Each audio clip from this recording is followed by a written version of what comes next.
Hello everyone, welcome back to 428 Shibuya Scramble. So tonight we're gonna be starting block 15 to 16, 3 to 4 o'clock, and we're gonna start off with Maria.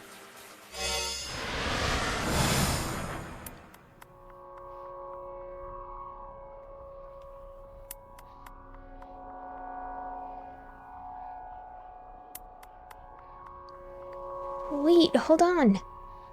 Is my name Hitomi Osawa? At my shout, the man with the cane hesitates, his finger on the trigger. What do you mean by that? The barrel of the gun is still aimed squarely at my head. I mean exactly what I said. Is my name Hitomi Osawa? I don't know who I am. You're trying to play games with me. I'm not playing with anyone, I swear. I'm utterly desperate now. Getting killed is one thing, but who wants to die without even knowing who they are? Tell me, am I Hitomi Osawa or not? The man gives me a good, hard look. Damn it, I wonder. He continues to steady me along the barrel of the gun. Tell me what you know. Tell me what you know is an order, not a request. What I know about what? Look, I don't know who's talking. Tell me what you know. It's an order, not a request. What I know about what? Look, I have amnesia. I quickly summarize what's happening to me since I woke up in the storehouse. The man listens intently, never taking his eyes off me. I see. So that's what's going on then. Once I'm done with my story, the man with the cane sits down on an empty soda crate. Seems he believes me, at any rate. That's a relief, if nothing else. So then, am I Hitomi Osawa? No. Then who is Hitomi Osawa? Is she someone who looks like me? Shut your mouth, the man spits. Just be quiet. His expression is vacant. What am I gonna do? He mutters to himself. If I'm not Hitomi Osawa, does that mean you don't have any business with me? Seems so. In that case, can I go? The assassin doesn't answer. He lets his pistol hang limp in his hand, the muzzle dropping to point at the ground. It doesn't look like he wants to kill me anymore, but it doesn't look like he'll just let me go quietly either. I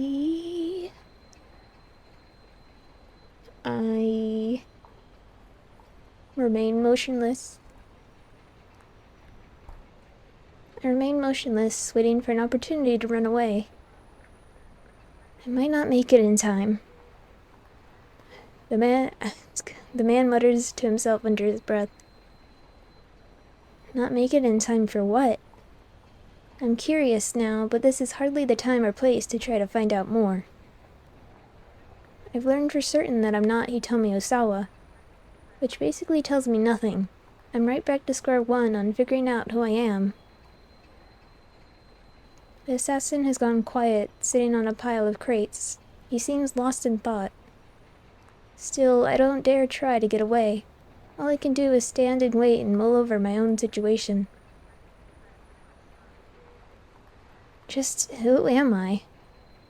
I ask myself again and again. I am...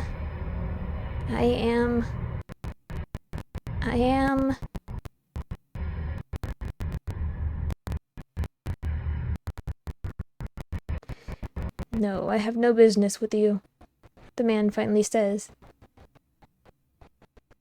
Go, don't worry, I won't follow you.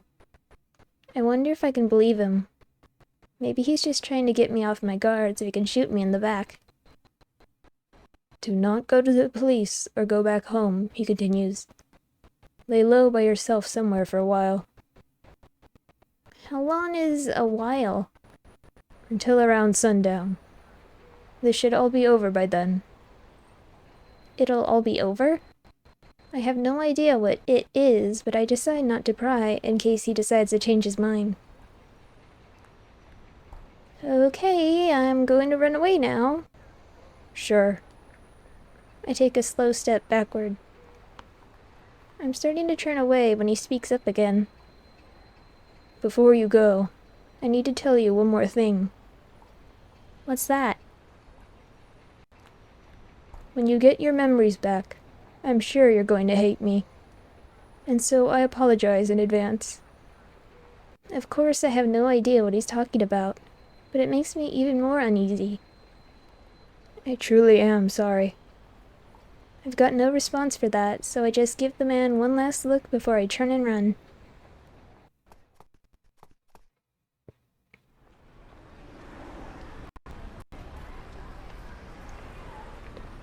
I decide to look for some place to hide out for a while, as the gunman suggested. But since I don't really know my left from my right in this town, that's easier said than done. Before I realize it, I've made my way back to the knick-knack shop where I bought the necklace. Maybe I could hide out here. As I contemplate that possibility, I hear an all too familiar voice. Tama, Tama, Tama, Tama! There's Mr. Yanagishita on the floor of the shop. He's been tied up with some rope. What happened, boss? Look, this is all just... I was framed. Nah, whatever's happened, I'm pretty sure it was all his fault. Just call it a hunch. He says I'm a thief. Well, I say he's the thief for selling stuff he finds around town. Hey, the sales clerk steps into view, scowling. Just what are you implying? What in the world is going on here? I haven't the foggiest. Tama! Help me! Please! Yanagishita kicks and squirms like a hyperactive child. Do you know this man? The sales clerk asks. No, well, I mean, sorta. He's a real pain. He's been making a scene like this for as long as he's been here. I find it hard to imagine a worse way to interfere with someone's business. I hate to ask, the clerk continues, but could you take him to the police for me? The police? Yeah. Well, the police... The gunman did specifically warn me not to go to them.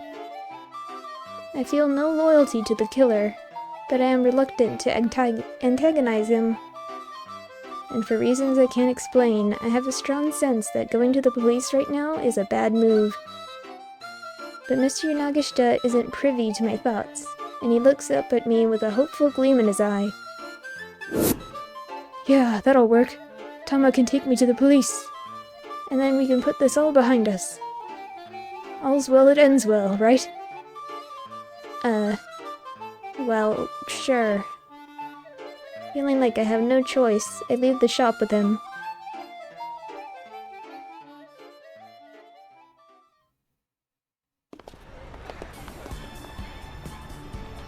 Okay, Mr. Yanagishita says excitedly as soon as we're out of earshot. Now let's go find Shiri. Huh? Aren't we going to the What? No, we're not really gonna go. Oh man, I'm so glad you showed up, Tama. Now come on, let's go find Shiri. From the big grin on his face, I have an inkling of what's coming next. You thought of another get-rich-quick scheme, haven't you? Goodness, Tama, you can see right through me. It's not that difficult. It's practically written all over your face, boss. But Mr. Yanagishita isn't really listening. He's too full of enthusiasm. This time I got a line on 10 million yen. So come on, let's go make ourselves stinkin' rich. He punctuates his grand announcement by pointing fervently at some non-existent listener.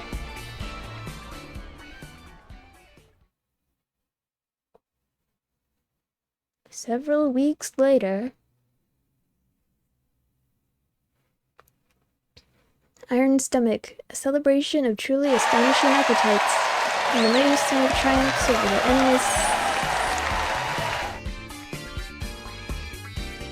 over the endless cavalcade of icebergs. The hero shall be blessed with fame and fortune. Whoops. I stand with Cheery on the winner's podium. The cheers and applause are deafening when the Master of Ceremonies makes the announcement. Cheery is the champion. She laughs with delight as she holds up the trophy that signifies her 10 million yen win. And me, I got runner-up. I wasn't too into the idea at first, but after giving it a shot, I found that professional gluttony kinda grows on you. Even I was surprised by how much I could eat, and I had to admit, it felt kinda good. My memory still hasn't come back, but that doesn't matter anymore. I found myself a new purpose. To steal Cheery's spot on the throne. That right there is now my greatest goal in life.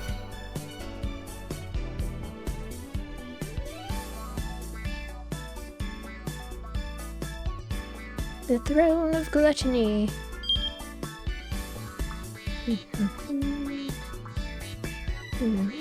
There's someone who could have turned up and helped her out.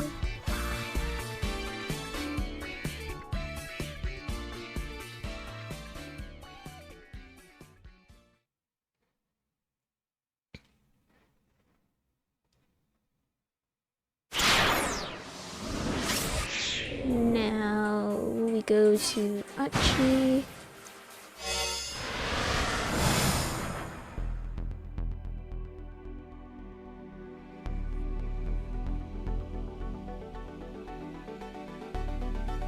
Kanan led them into a narrow back alley. The moment she stopped, Hitomi spoke up. Why was my sister kidnapped? Before I answer that, there's something I need to tell you, Kanan said. Her tone was cold and sharp. I've come to Japan because I'm on a mission. I'm not at liberty to discuss all the details. Alright, Hitomi gave a slight nod. To answer your question, Maria was kidnapped by mistake. What? Hitomi gasped. But why? Because this kidnapper isn't after Maria, they're after you. Who's after me? The mastermind behind this whole thing, Kanan said. Her tone was matter-of-fact. Whoa, hold on, Achi interrupted. What do they want Hitomi for? That, I cannot say. Well then, who is this person? I can't tell you that, either. You see, their sex, nationality, age, appearance. Just about everything about them is shrouded in mystery. So there's honestly not much I can tell you. Achi and Hitomi stood dumbfounded. What gives? Achi said. So you're saying all you know is that this person has some lame name like Mastermind? Hitomi turned to whisper in his ear. Mastermind isn't actually their name. I'm here, Kanan spat, because I'm looking for revenge. Revenge? Hitomi asked. What for? This person also killed my friend. Kanan's inscrutable eyes flashed with a threatening gleam.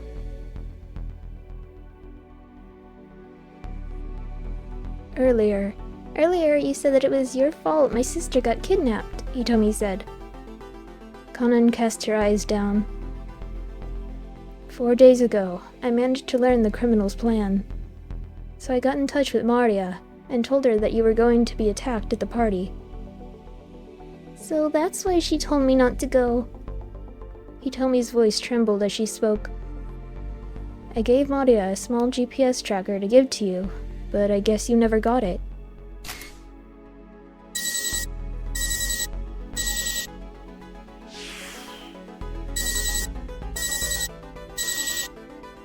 Beep. Hitomi shook her head. I see. She must still have it then. Wait, so then my sister... The color drained from Hitomi's face as she understood. Yes, Kanan replied. Maria acted as a decoy and let herself get kidnapped in your stead. Hitomi swayed on her feet, shocked to the verge of fainting. Achi hurriedly reached out and caught her in his arms. But wait, he said to Kanan as he held Hitomi up. I don't get that either. Why didn't neither of them go? Then nobody wouldn't have been kidnapped, right? I mean, why'd her sister need to go and act as a decoy? Kanan let out a tiny sigh. If she hadn't gone to the party, the kidnappers would have just found some other opportunity to come after her. Okay, Achi nodded. That sorta makes sense. I'm betting that Maria's plans was to use the GPS to lead me to these guys' hideout. She wanted to keep her sister safe, and also figured she could help me with my mission. It's the sort of scheme she'd think of. So... then you can't use the GPS to locate Hitomi's sister? Achi asked. Kanan shook her head. The GPS hasn't been powered on since she was kidnapped. It's possible the kidnappers took it from her. Wait, what? So after all that, even you can't find Maria? Achi slumped his shoulders in disappointment. I didn't say that. What do you mean? I got some intel from those syndicate members we met earlier. Apparently, sometime this morning, they put Maria into a blue minivan, and since then they've been moving her all around Shibuya. Achi and Hitomi exchanged glances at the mention of the blue minivan. Unfortunately, Kanan continued, those operatives didn't know what the current situation was exactly. So we're back to the blue van then. Achi hurriedly explained what they've been through so far. He mentioned how they'd first seen the blue van where the kidnappers had told Hitomi to find it. He also described how first the man with the cane and then a host of others had come after them. He got a little sidetracked here and there, but Kanan quietly listened to the end. I see, she muttered. So then, what do you think? Achi asked. Seems like we messed up their scheme a little, huh? Whatever the case, this man with the cane concerns me, Kanan said. I doubt he's working with the others. I don't know what that means. Maybe that's it. Some guy who isn't involved butts in and it throws off their whole plan. Kanan nodded in agreement. Because you and that man with the cane showed up, she said, they couldn't leave the minivan where it was. They took a sensible precaution. But then, if you think about it, isn't this an opportunity for us to turn the tables on Mr. Mastermind? Kanan flashed him a faint, speculative smile. I wonder about that. Oh, come on, Achi grumbled. You're such a buzzkill. Any well-made plan has a good, solid outline. Which means that, even after it has come to fruition, it's easy to trace things back to the planner. Is that how that works? By contrast, if you achieve your goals using accidental means, the outline becomes blurred, and it makes it harder for anyone outside looking in to grasp what the actual plan is. Achi swallowed hard as he took in the gravity of the situation. Well, but I mean, like, if there's an accident, people are gonna for sure panic. Plan or not. The corners of Kanan's lips curled up. Typically, I suppose, she said. But the people who are after Hitomi, not only have they put together a perfect plan, they've purposely left certain tiny holes in it. And so we can't even figure out who they are. The outline of the plan is always too blurry. Achi had no response to that. It was like he was hearing about some completely different world beyond the one he knew. If what Kanan had said was true, he'd been dealing with opponents that were on a level way above his own. In any event, since these people are after you, it'd be best if you didn't wander around town anymore, Conan told him. By now, Hitomi had recovered. She stood up straight and shook her head. No, I'm going to find that blue minivan. My sister's in danger because of me. I can't abandon her just to save myself. Yeah, that's right. Ashi patted Hitomi on the back. Her face. And if that's what you're gonna do, then I don't care who we're up against. I'm with you in this until the end. Heck, it's too late for me to back out now. The ship has already failed. Hitomi giggled despite herself. It's already sailed, Achi. Yeah. Conan let out another little sigh.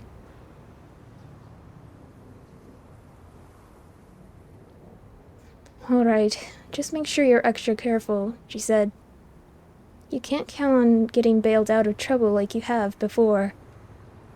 I understand, Hitomi said. Her eyes showed no trace of doubt or fear. Conan gave her a slight nod, then quickly disappeared down the alleyway.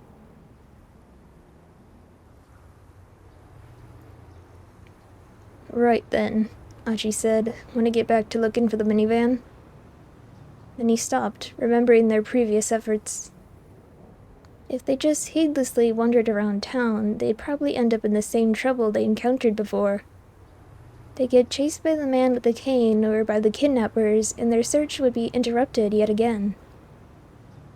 What should they do, then? There had to be a better way. Achi happened to glance upward and caught sight of a surveillance camera installed on one of the streetlights. That's it! Huh? Ugh, I can't believe I didn't think of it before. Hitomi peered at him, startled by his sudden shouting. We just need to use my old man's surveillance cameras and this'll be a breeze. Achi took Hitomi by the hand and started running. His destination, the security camera monitoring room in Dogenzaka. Achi didn't slow his pace until they were nearing their destination. Then he turned to look back at Hitomi. He was about to ask if she was doing all right when someone close at hand called out to him. Hey, mind if I ask you something? Have you ever heard of SOS? Achi stopped in his tracks as a stranger stepped in front of him. The guy looked too old to be picking a fight with SOS. Achi regarded him with suspicion. Yeah, why do you ask? Do you happen to be a member yourself? No, not anymore. The man's eyes flashed with a gleam of recognition. Did this guy know who he was? With a broad grin, the stranger took a step closer. Achi's heart sank. He couldn't afford to get caught up in some new hassle right now. Hitomi flashed him a worried look. Let's go. Achi and Hitomi dodged past the man and hurried onward. Even if the guy was harmless, they needed to be on their guard. There was no telling just how many thugs and assassins were looking for Hitomi.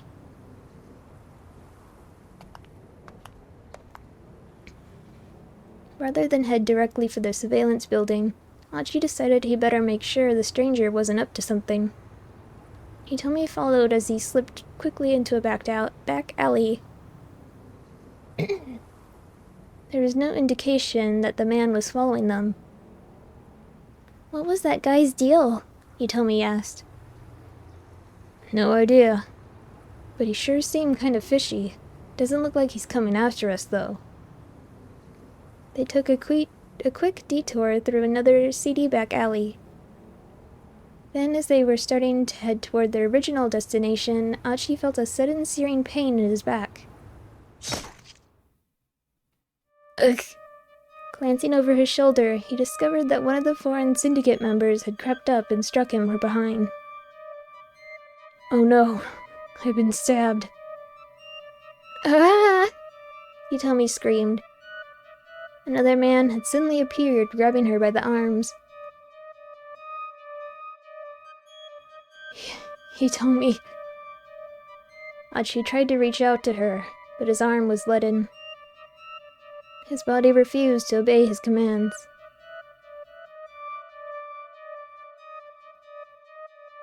As the attacker wrenched the knife from his back, Achi felt the blood gushing out of his wound. The two men started to drag Hitomi away. Damn it! He tried to pursue them, but his legs faltered and couldn't find their footing.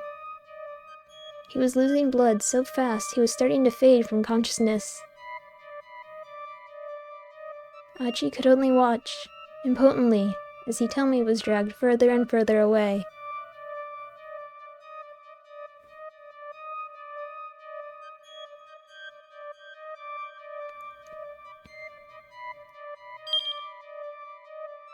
Achi got stabbed. The weird guy talked to him.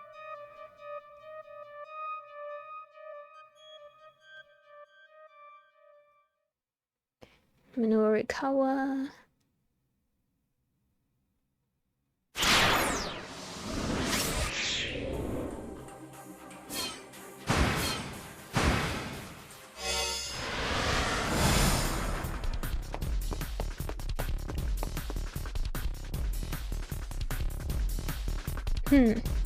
Wait a second.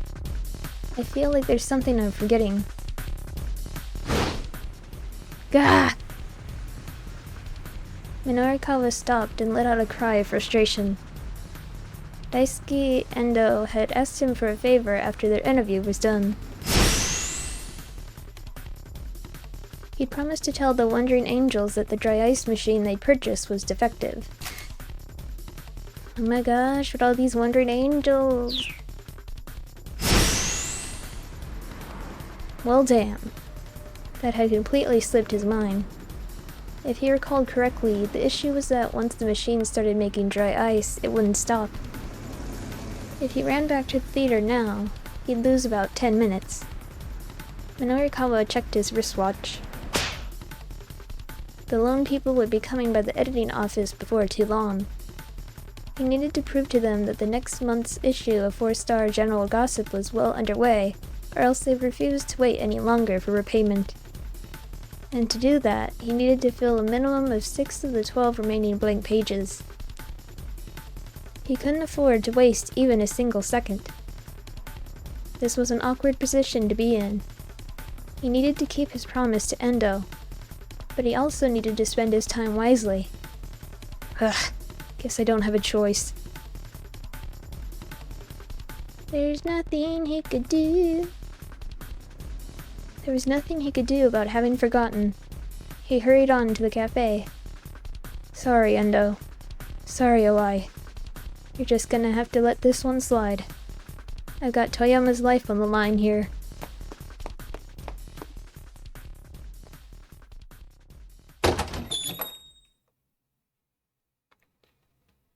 He opened the door to the cafe with the practice of a regular.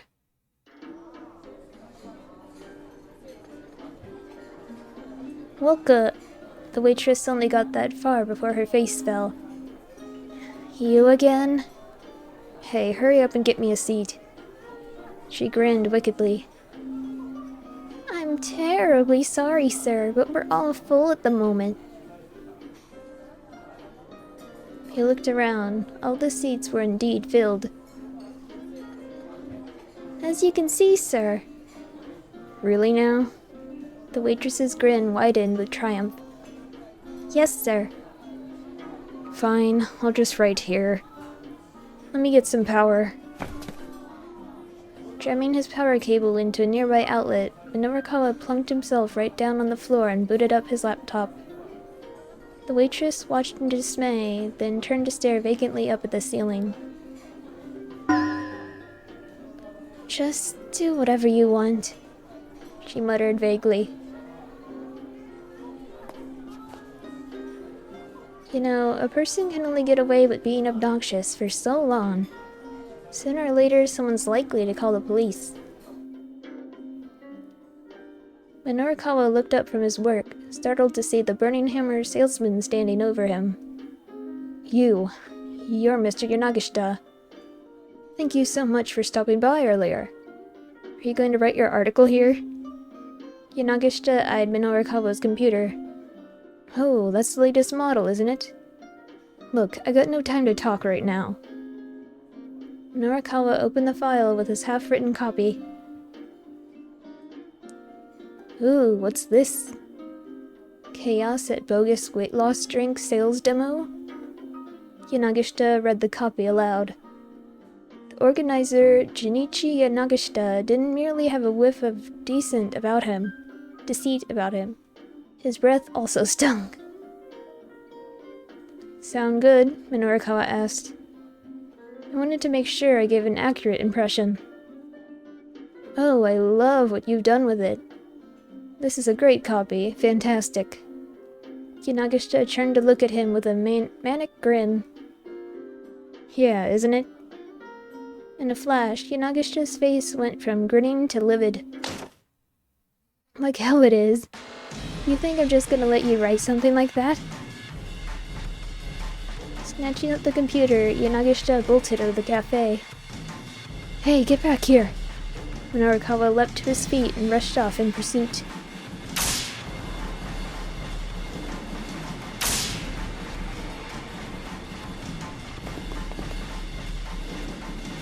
As he sprinted madly along, Yanagishita turned down a narrow alley. Minorikawa stayed close behind, desperate not to lose sight of him. His quarry began to weave his way through the back alleys of Shibuya. This guy clearly knew his way around town. By Miyashita Park, they zipped up onto a pedestrian bridge. Just where the heck was this idiot going?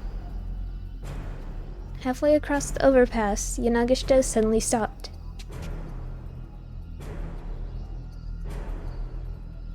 Confused, Minorikawa stopped as well. Give that back, he called. The next moment, Yanagishita flashed a mocking grin and dangled the laptop over the railing. Uh-oh. Minorikawa lunged toward him, but it was already too late. The laptop left Yanagishita's hand and went spinning down through the air. Then as the two men struggled, Yanagishita himself toppled over the railing. Without hesitating, Minorikawa jumped down as well. Whoa! Ah!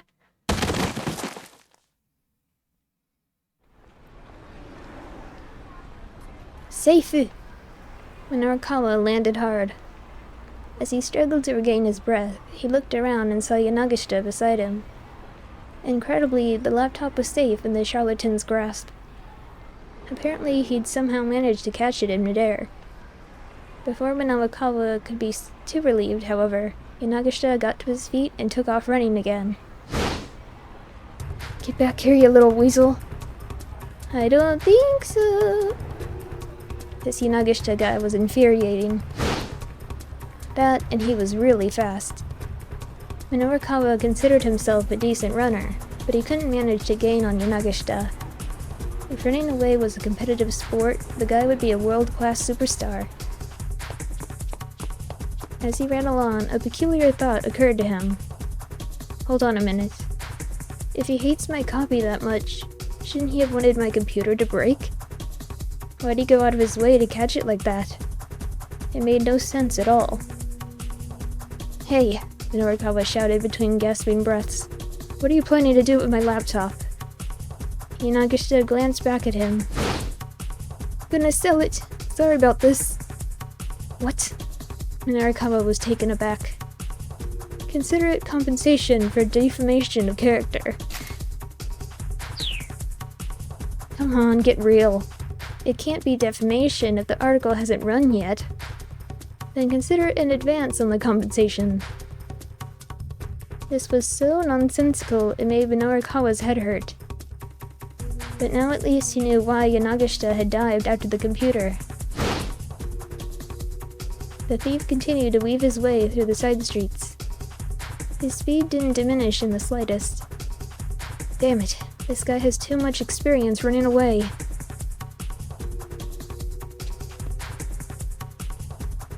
Minorikawa's stamina began to fade. and finally he lost sight of his quarry. But that didn't mean he was ready to give up the search.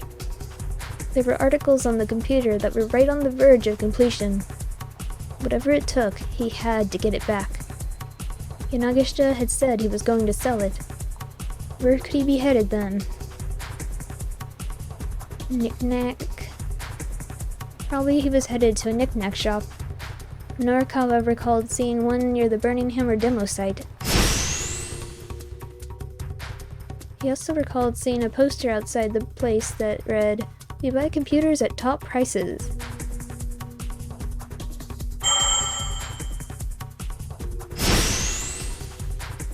Damn. The guy had led him on a wild goose chase. The shop was surely where he was going to sell the laptop. Gulping a deep breath, he headed in the direction.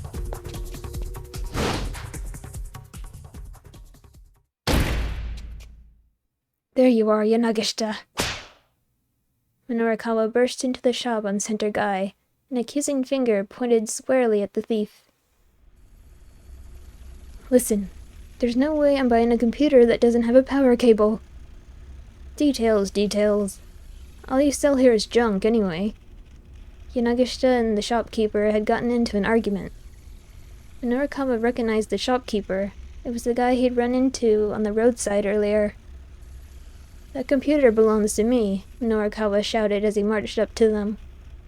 Give it back. Yanagishita clutched the laptop to his chest. Nuh-uh, I need the money. Knock it off, you're acting like a child. Minorikawa tried to slap him out of his tantrum, but Yanagishita ducked to avoid the blow.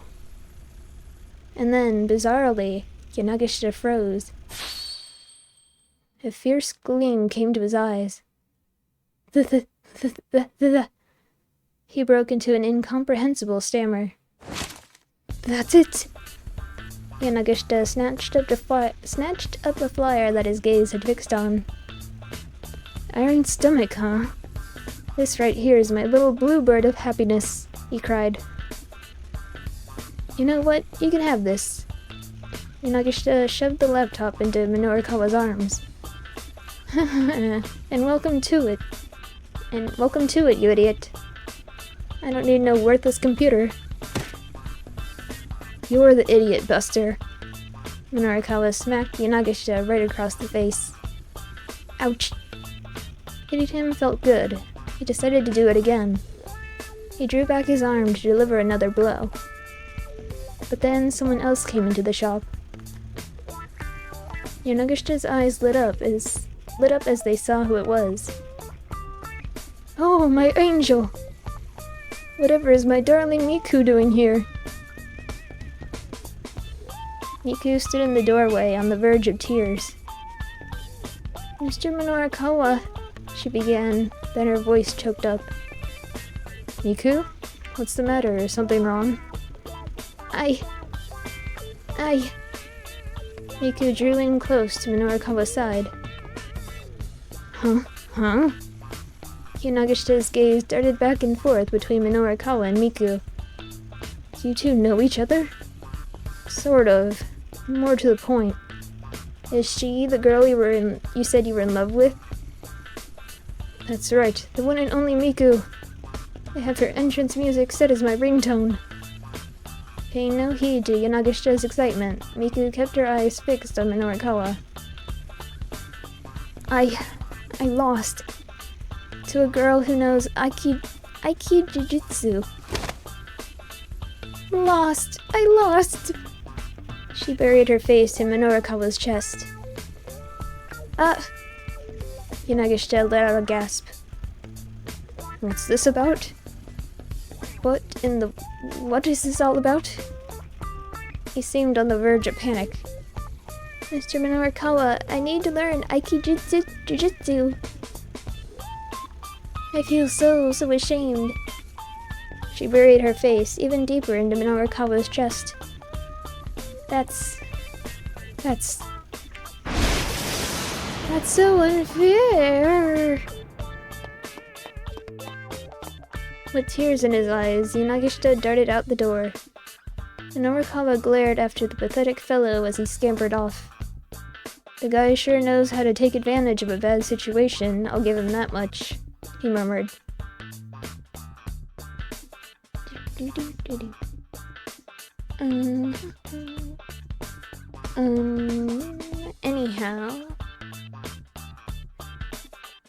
Anyhow, I'm just glad I got my partner back.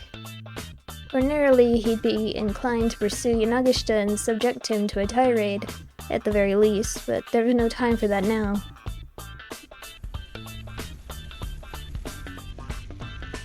He explained the situation to the shopkeeper, who flashed a sympathetic smile. Ah, is that so? Lucky for you, he screwed up then. Much as I'm happy to do business, I just can't buy a computer that doesn't come with its accessories. So you'd have bought it from him if he'd had the accessories. Of course. Stolen or not, it's all the same once I've sold it. The shopkeeper chuckled unapologetically. I suppose that's true. Minorikawa laughed along with him. Yeah, all the same. Like hell it is, he roared.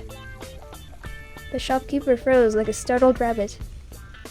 I bet everything you have for sale here has been stolen, hasn't it? Don't be ridiculous. I'll warn you up front, there's no use hiding things from me. I've interviewed you, after all, I know you. The shopkeeper was getting more and more flustered. Well, I mean, look, this is just between you and me, okay? Sometimes I go around gathering stuff that people have lost and I sell it here. But it's not stolen, just repurposed. There's nothing wrong with that, right? The shopkeeper smiled ingratiatingly. You moron. Minorikawa stuck his finger in the man's face. Selling lost property is a serious crime, too. It is? Well, I mean, I guess I sort of figured it might be. Sometimes... Well, I'm not the police. I'm more into curiosity than legality. In fact, I find this all pretty fascinating. I mean, what sort of things have you gathered up for sale? Well, let me see. Like this, and that, and that, and that. The man pointed to various items on his shelves. And also this, and that, and that, and that, and that, I guess. Minorikawa's eyes were directed all over the shop.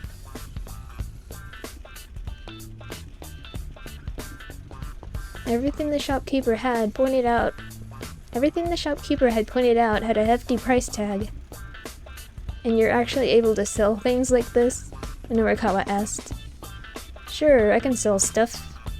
Earlier today, someone bought a big necklace. I listed it for 40,000 yen, but I discounted it down to 30,000. And you can still make a profit, even offering discounts? Sure, I mean, it was just something I found lying on the ground after all. Minorikawa looked back at him, and for a moment he laughed as well. Then his face turned hard. This is no laughing matter, he bellowed. You need to stop what you're doing here right away. Otherwise, you're going to find out what it's like to get punished by my pen of justice. I'm so sorry. The shopkeeper bowed repeatedly.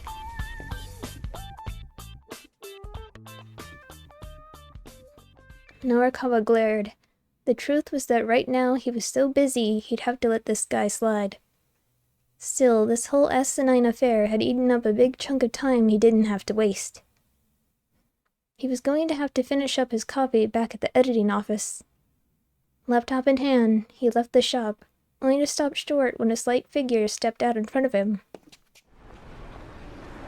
Mr. Minorikawa! Miku stood there, barring his path. Please introduce me to a dojo where I can learn Aiki Jiu-Jitsu. I'm sorry. I really don't have time for this right now. Norikawa tried to hurry onward, but she stubbornly refused to let him pass. You introduced me to that other dojo before, remember? I suppose so, now that you mention it. He tried to slip by her on her right-hand side, but she was quick to block him. You're the one who introduced me to the world of martial arts, Mr. Minorikawa. Well, yes, you know you're putting me in a bit of a bind here. Trying to slip by on her left side was a no-go, too. She could anticipate his every move. Please, just hear me out, Miku said. She was speaking through quiet sobs now. I can't stand to leave things like this. She looked Norikawa right in the eye. This is a good opportunity. This is a good opportunity for you. You can find something to do with yourself that isn't martial arts. What? You were the champion at that one pub, right? Maybe now that you're done with that, you should find a more girlish line of work instead. Miku began to tremble. You jerk! Miku delivered a blindly fast slap to Norikawa's cheek. Why'd you have to put it like that? You're so mean! Bursting into tears, Miku ran off. Hey, Miku! She gave no sign she'd heard him and didn't turn around. Norikawa rubbed his cheek. It stung. For once, he actually regretted what he said. Maybe he shouldn't have assumed she'd be willing to just give up her hobby. He did in fact know of several Aiki-jujutsu dojos. If only he had the time, he could have introduced her easily enough. Checking his watch, he saw that he only had 30 minutes and change until 4 o'clock.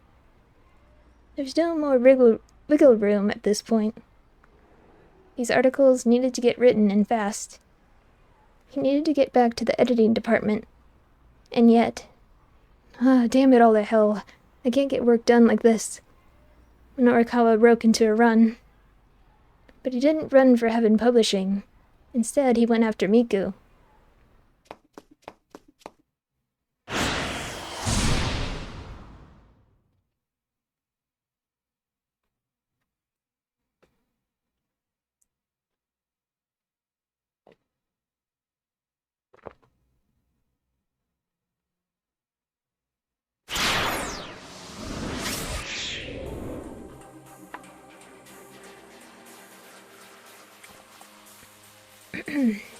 Okay. Kano.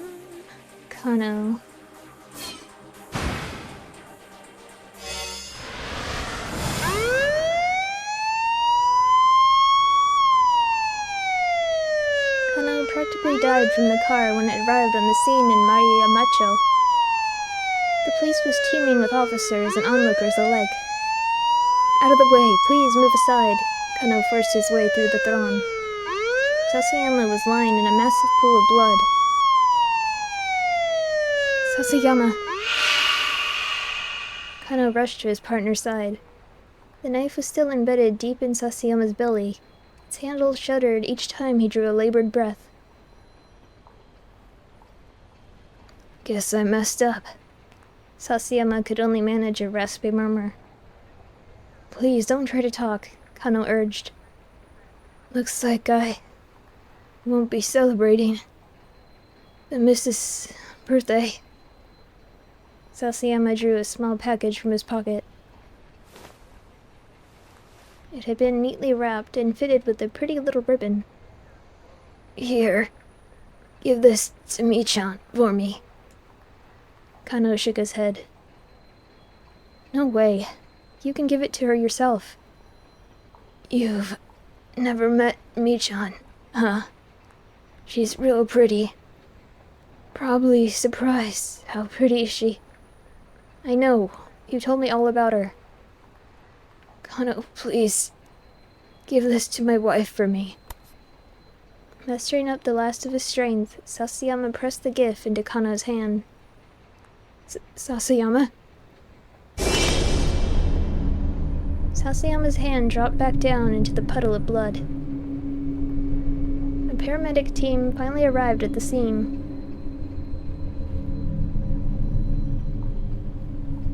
As Sasayama was loaded into the ambulance, Kano felt a surge of rage roiling inside him. Clenching his fist so hard his nails dug into his palm, he marched over to the captive Alcaran. You son of a bitch! He wound up for a punch to Alcaran's face, only to have his arm caught forcibly by the elbow. Spinning his head around, he found Stanley standing there. Let go of me, Stanley. but the American had a grip of steel, and Kano's arm wouldn't budge. They allow you to assault suspects here in Japan, do they? Kano bit his lip and then lowered his shaking fist. No, of course not, he growled. Alcaran let out a nasal chuckle as he watched the pair. With a cold glare, Stanley strolled over to him.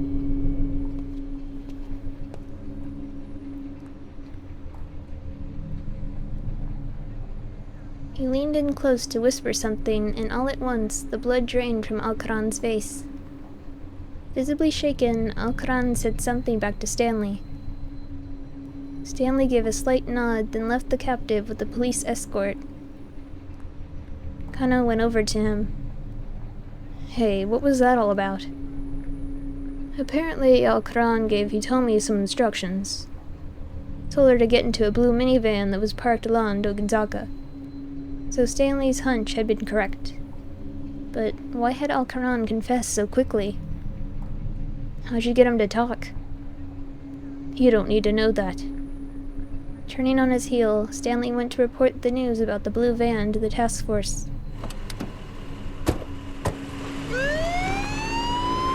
Kuze immediately directed the detectives nearest Dogenzaka to look into it, but they found no blue minivan in the area. The order then came down for all personnel to search for the vehicle. Kano thought back to another item in the Dick diary. Dick dictum number 14. Use the dead as a stepping stone, but be sure to die a stepping stone yourself. In the abstract, Kano could appreciate the nobility of self-sacrifice. When he thought of Sasayama's blood-stained figure, it wasn't so easy to keep his emotions in check. First time you ever seen a fellow officer get hurt? Stanley had come back over to him. We don't have time to relax. If you can't keep your anger in, then do something about it, here and now. Stanley pointed to his own jaw. Hit me, American style. Kano smiled wryly at the unexpected proposal. Whoops. Smack. Without a word, Kano threw a punch. Stanley soaked up the rage-fueled blow, his face a mask of calm. Kano felt all the more miserable in the face of such unflinching resolve. If I weren't such a bumbling clod, Sasayama would never have... Hey, don't blame yourself, Stanley said. You guys have been doing better than I expected. More sarcasm, huh? Stanley's mouth curled up sheepishly and he held his hands wide. Kuze's voice suddenly cut in over the wireless. We've located the blue minivan. It's in Jinon on Chome on Kone-dori. Hitomi might be there, and maybe the kidnapper's ringleader would turn up too. On pure reflex, Kano broke into a run. Stanley followed close behind. They sped through the back streets, making their way toward Koen-dori. Kano was a pretty fast runner, but Stanley kept up with him without apparent difficulty. Were you in the army or something? No, the Marines.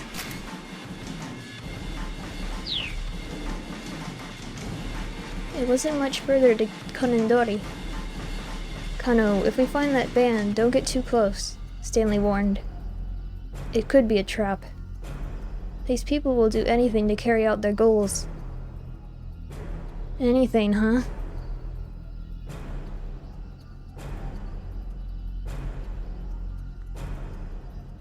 Kano could sense the truth of Stanley's words.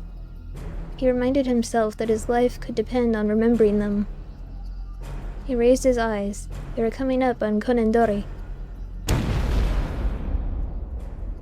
Suddenly, a boom as loud as cannon fire shook the area.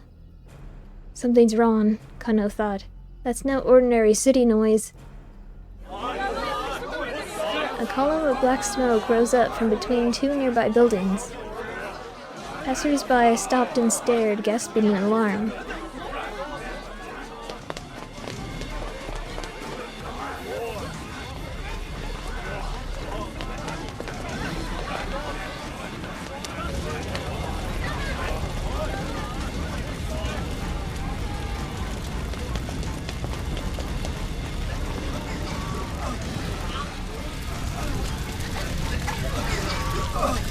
And Kano saw flames. This hadn't been an accident. Someone had set off an explosion. Several people were on the ground nearby, evidently injured by the detonation. Mr. Minorukawa! Mr. Minorukawa! A high school-aged girl was crying, clinging tightly to a man who'd been caught in the blast. Kano recognized her as the girl he'd talked to earlier during the traffic jam. The man looked like he might still be alive. Kano hurried over to them. "Police," he announced. Blood was streaming from the man's mouth. He clearly suffered some internal damage. "Hang in there, buddy," Kano told him. "Stay with us." The man's face twisted up in pain, but somehow he managed to croak out a few words. Kano let out a gasp. The man's voice was almost too weak to hear, but what he said still shook Kano to the core. This man knew something important. Something crucial to the investigation. Rescue vehicles arrived on the scene, and the wounded man was promptly loaded onto a stretcher. When he was placed inside the ambulance, Kano flashed his badge at the paramedics and got in alongside him. The man had already fallen unconscious. Kano didn't know when he'd wake back up, but he knew he needed to hear what the guy had to say. He sensed that this stranger was the key to unlocking the entire case.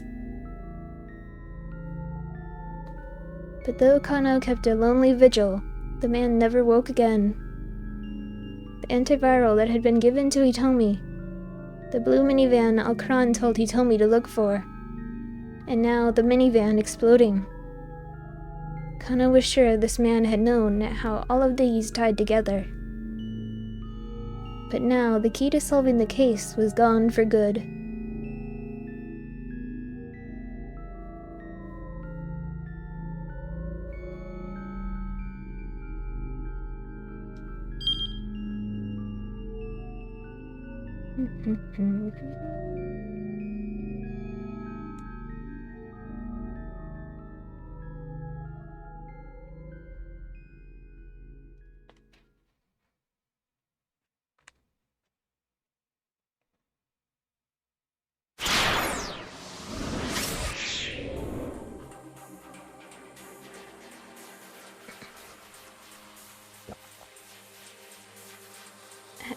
Okay.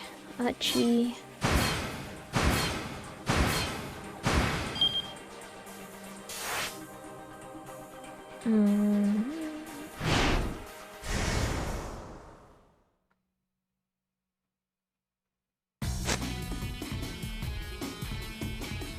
Achi didn't slow his pace until they were nearing their destination. He turned to look back at Hitomi. "It's only a little bit further now. Did you want to walk?" "I'll be alright." Achi, look out!" Looking ahead again, Achi saw that they were bearing down on a young grade school girl, her head hung in dismay. Achi hurriedly caught the girl up in his arms.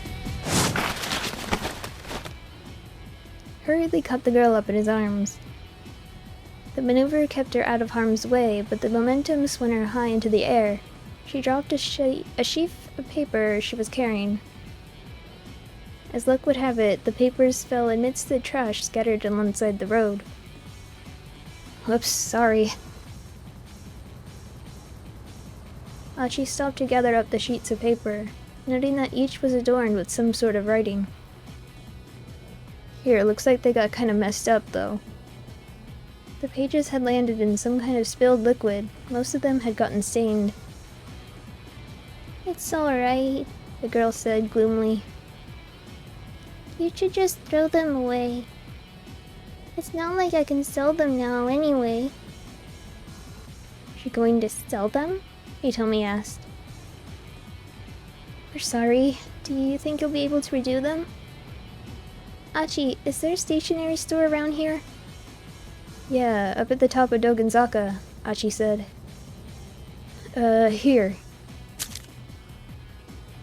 He took a 5,000 yen note from his wallet and offered it to the girl. To buy new paper. I know I can't replace the stuff you wrote, but... The girl eyed the money doubtfully. But... It's fine, go ahead, take it. Thank you very much. The little girl spoke with surprising formality, then she turned and headed up Dogenzaka. Achi gathered up the trash and tossed it into a garbage bin before he and Hitomi continued on their way.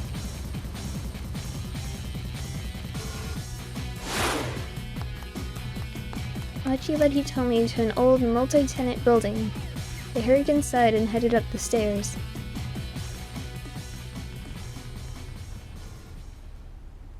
Behind the reception window on the second floor sat the custodian sleeping on the job. Yukinori Kitajima.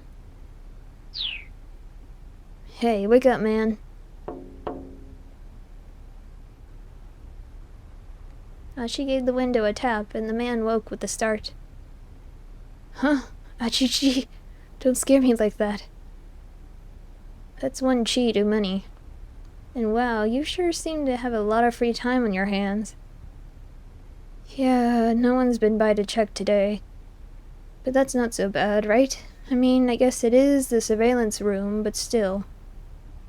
The man let out a big yawn. My dad asked me to come down here and check on the security monitors, actually, Achi said. Sorry to bother you when you're busy, Hitomi added with a polite bow. Huh? Who are you? You with Achichi? I'm Hitomi Osawa. It's nice to meet you. What, you Achichi's girlfriend? Again, too many cheese there, and that's none of your business.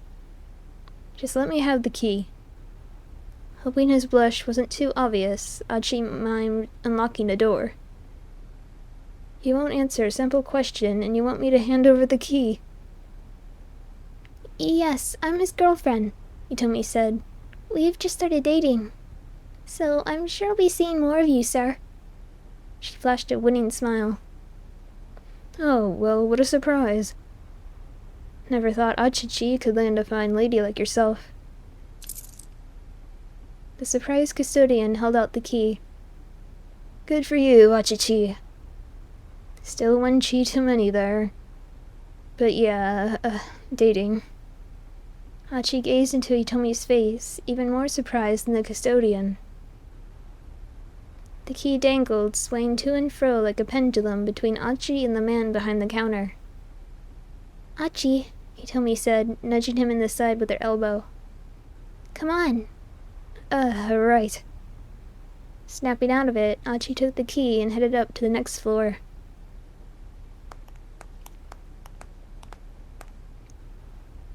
I'm sorry, Hitomi said as they entered the monitoring room. For just saying we were dating like that, I mean... It was a pretty clumsy lie.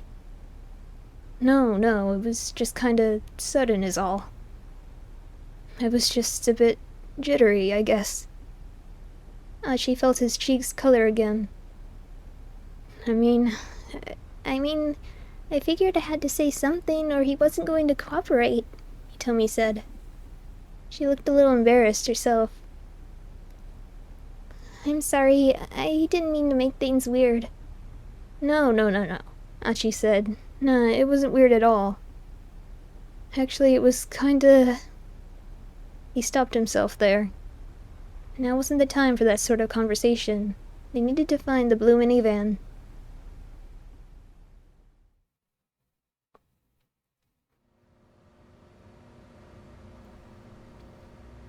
The surveillance camera monitoring room was really just a big office with a single computer.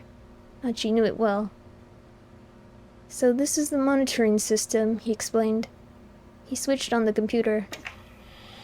You can see all of downtown Shibuya from this one computer.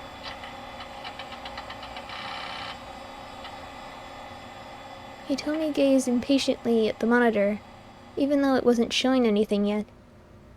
The look of sheer determination on her face held Achi enthralled. You talk about how attractive your sister is, Achi murmured. But as far as I'm concerned, right now, you're the lovely one, Hitomi. Hitomi looked at him, uncertain. I mean, look at the lengths you're going to and the risk you're taking to save your sister, Achi said. I can't bear the thought that something might happen to her. And last time we were together, I said such horrible things. Plenty of people do bad things without even realizing they're bad. Never mind trying to fix it. I'm just doing what I think is right. Yeah, but these days, most people don't do the right thing. Heck, if they did, Shibuya wouldn't be covered in trash like it is. Me, I appreciate it when someone really cares about the things that are important. Doing the right thing is a matter of course. That's very attractive. Hachi blushed as he said it, and Hitomi shyly looked away. I think the system's ready. Turning to the computer, Achi hastily changed the subject. This thing's so simple, even I know how to use it. Clicking on the mouse, he brought up a row of 4 windows on the monitor.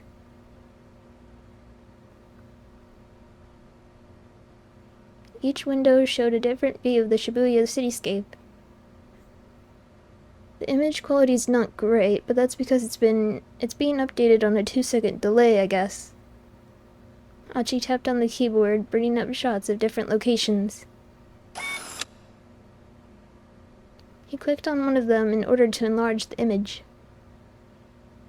Maybe we really can find the minivan with this. I never know who's talking. Maybe we really can find the minivan with this. Hitomi was practically glued to the screen. My dad's the one who designed the security system. Your dad must be pretty amazing.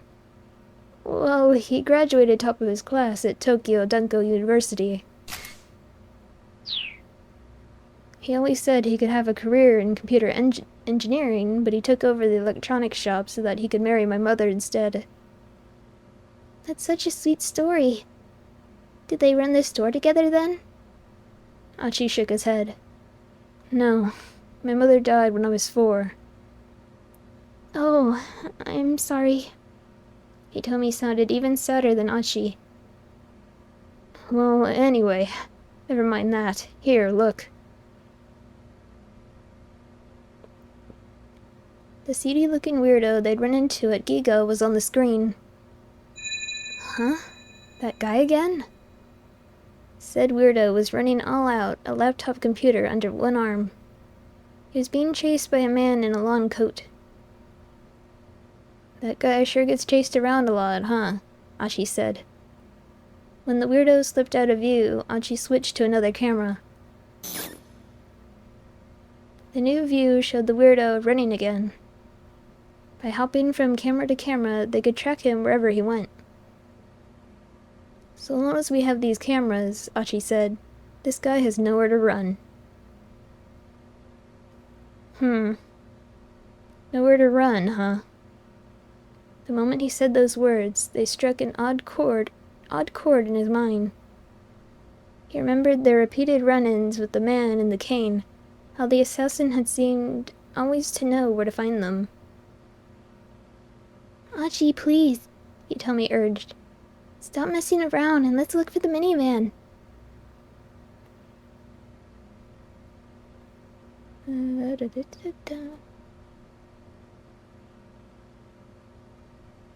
Where am I?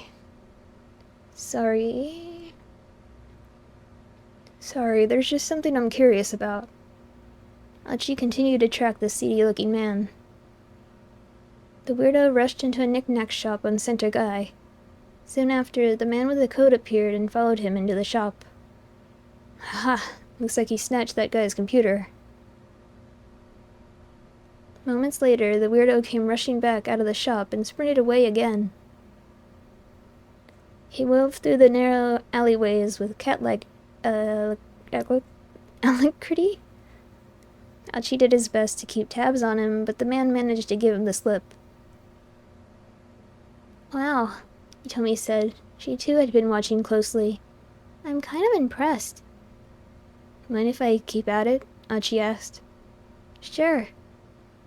He continued scanning camera images, trying to locate the guy again. At this point, even Hitomi was invested in the quest to find the fugitive. But minutes passed, and they didn't spot him. Achi was on the verge of giving up. Oh, that's me. Hitomi took out her cell phone.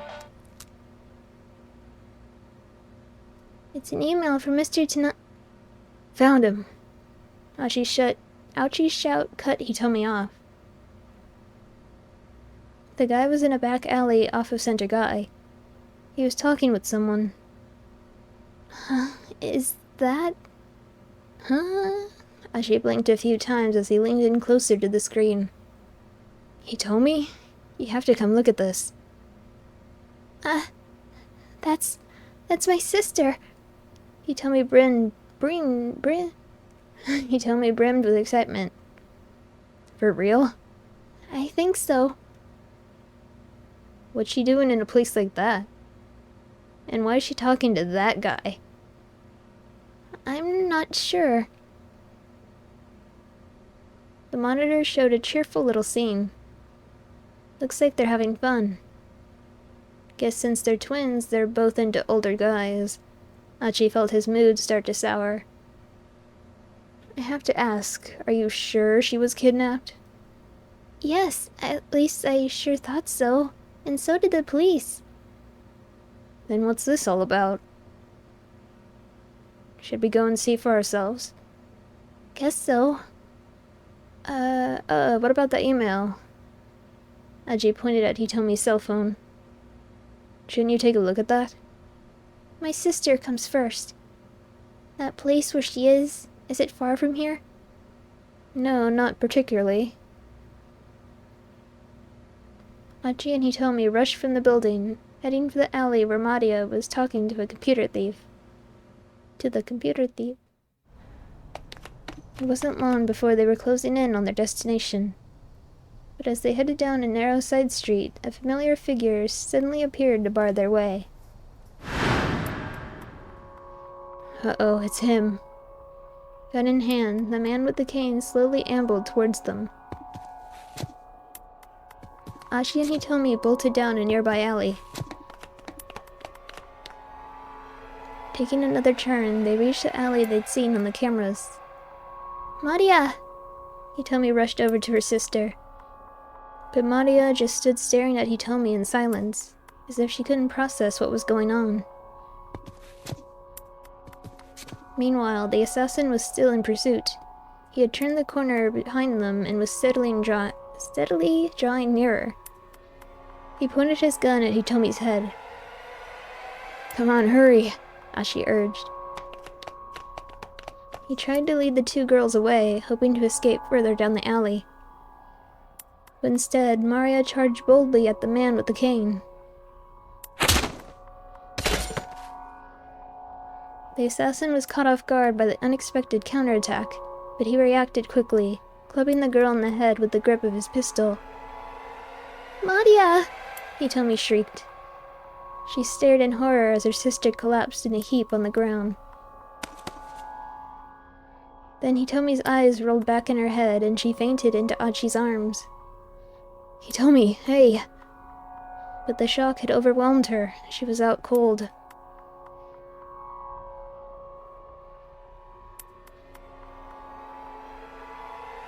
Slowly, the assassin lifted his gun again, aiming for Achi and Hitomi.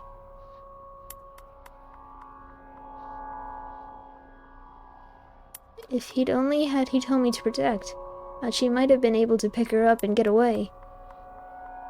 But he couldn't just leave her sister here.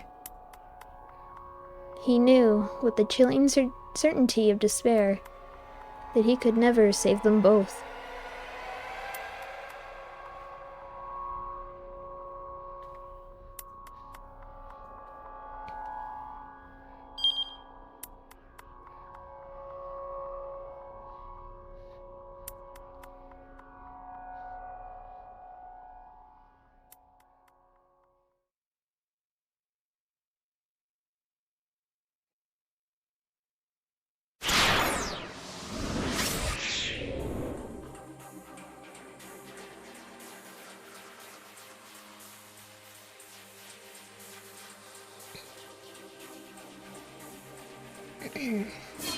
Osawa.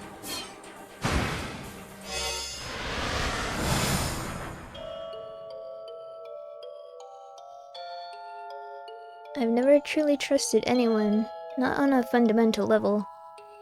Human beings are a type of organism that I can't get a true handle on through mere surface interactions. And the very fact that I have never trusted anyone else means that, inevitably, no one else has ever trusted me. In the end, maybe the root of all my problems can be traced back to my heart.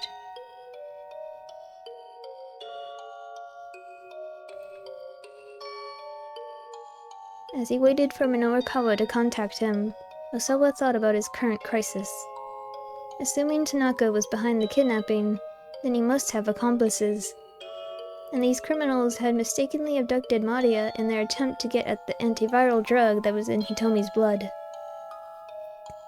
Maria and Hitomi were fraternal twins, but they looked similar enough to be mistaken for identical twins.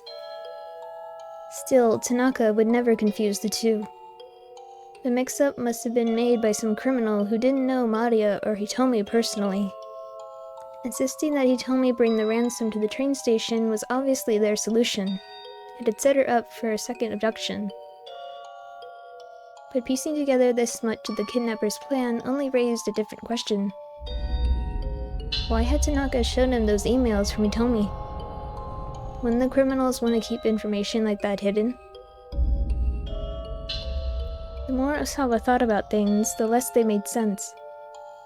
Just who are my true allies, and who are my foes?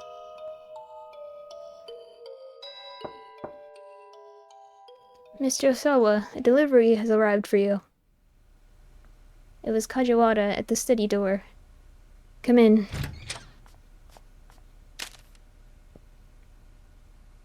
Kajiwara stepped into the room and handed Osawa a letter-sized envelope. Osawa checked the label. Coming, the official Ayakameki fan club membership application enclosed.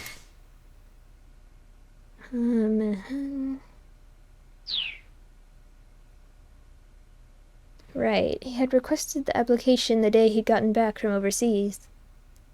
Would you mind opening that? Kajiwara asked apologetically. What for? I'd just like to check the contents of any packages you received today, sir. It's possible the kidnapper may try to contact you by mail. Osawa opened the envelope. Inside he found the expected application, along with several postcards featuring pictures of the singer. Kajiwara peered pointedly at the postcard images. You must really like her, the detective said. And just what sort of music do you listen to, then? Osawa asked, staring at one of the postcards. It was a striking photo that showed off Kambiki's expressive eyes. Let me think. Mostly classical, I suppose. Osawa raised a quizzical eyebrow. You know, Kajiwara continued, like Mozart or Chopin and the like.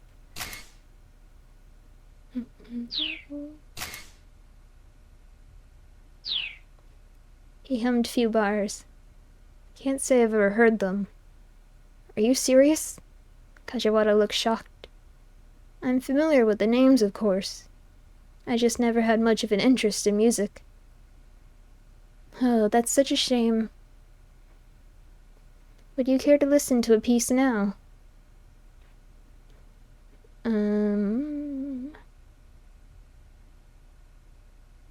Okay. I suppose I may as well. Now that he brought it up, Osawa was curious to know what sort of music Kajiwara enjoyed.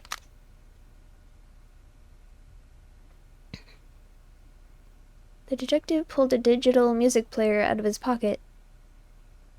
Here you go. Osawa slipped the attached earbuds into his ears.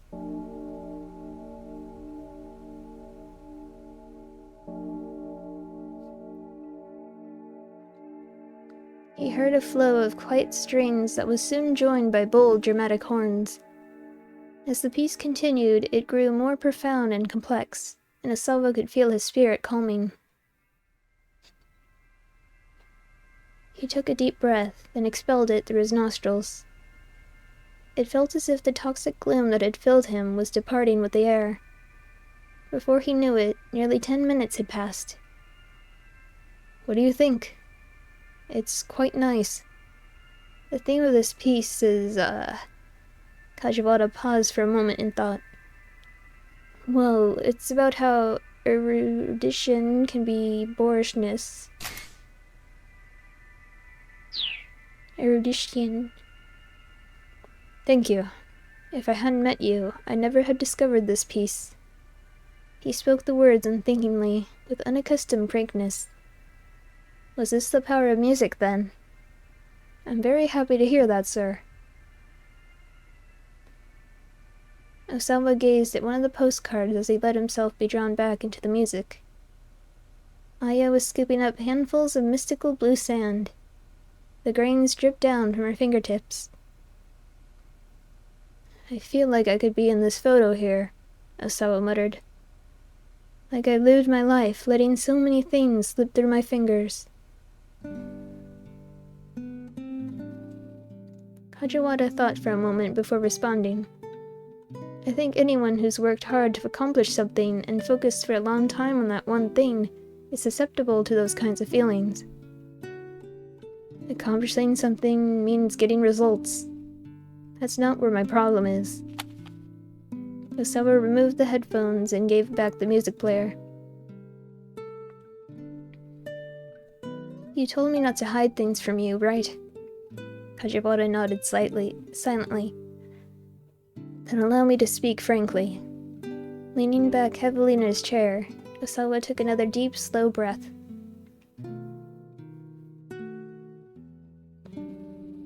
I'm anxious. So anxious that it's almost crushing me. Given the circumstances, sir, that's completely No! Osawa spoke up before Kajiwara could finish. It's not that. It's not that at all. He shook his head vigorously.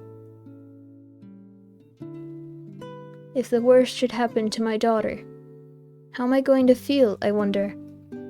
I'm not a man with a wide range of emotions. My heart is always cold somehow. And the truth is, I've wanted it to be that way. Which is why, if I do lose my daughter, my heart might remain unmoved. I may not even be able to feel a father's sorrow. That's what I'm anxious about. He felt his emotions twist inside him in a way that was utterly confusing. For perhaps the first time in his life, he realized how fickle a thing the human heart could be. It's all right, sir. Kajiwara flashed him a carefree smile. What's all right? People who really have cold hearts don't worry about that sort of thing. The detective held out his music player again. Here, I'd like you to have this. Please give it another listen if you like. I think it might help you calm your nerves. Osawa took the offered device. He had dared to open up to Kajiwara just a little, and to his own surprise, he felt grateful for it. And how about one of these as well? The detective produced a banana from his pocket. I'm fine, thanks. Are you sure? Fine. Alright, I guess I'll take it. Osawa spoke irritably, then his expression softened a little. You know, you've been getting on my nerves all day. Really? And here I thought I'd been doing what I could to soothe your spirits, Mr. Osawa. It's actually been a real long time since I've yelled at anyone quite so much. As the words left his lips, Osawa found himself thinking back to one particular rainy day.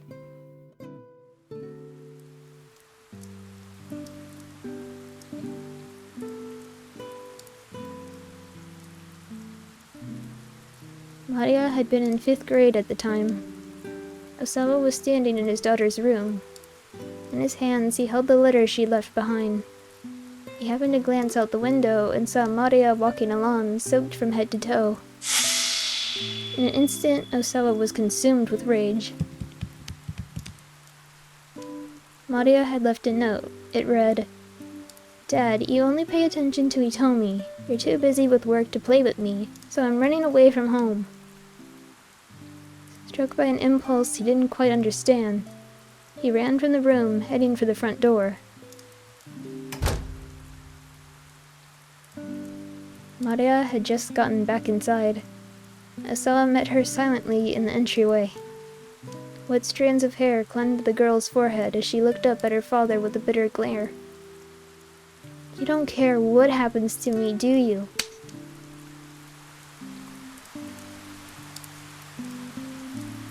Impulsively, he slapped her face.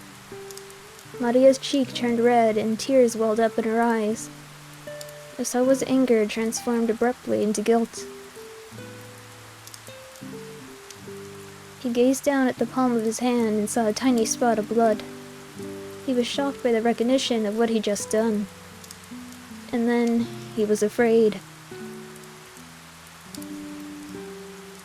Afraid that his daughter could bring such raw emotion out of him and make him do something so thoughtless.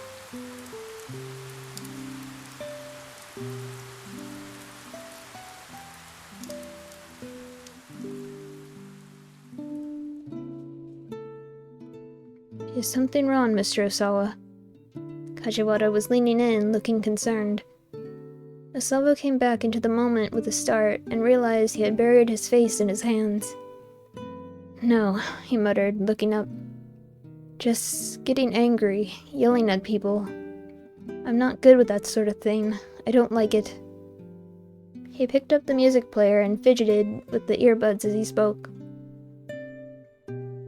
"Well, getting angry and yelling at people, I don't think there's anything wrong with that. I think that's just human.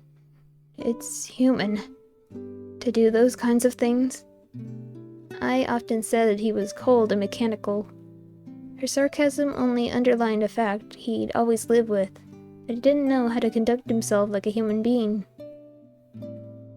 "If you get angry, you show it," Kajiwara said. "If you get sad, you show it. It's human nature to let other people know how we're feeling, after all. But what if doing that hurts the other person?" "That's when you apologize, sir." It occurred to Osawa that he never tried to tell anyone how he felt before. He never felt the need to. And yet, right now, he suddenly felt that if his daughters were to appear before him, he might blurt out everything he'd ever left unsaid. It was a terrifying thought.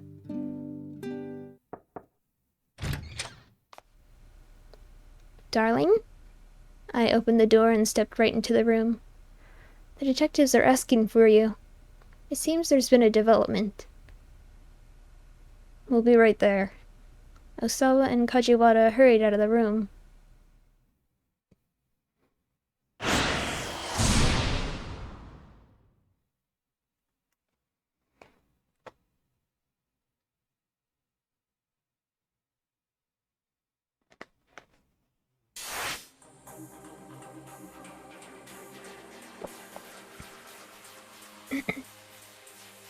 Sorry, my throat's bothering me. Maria.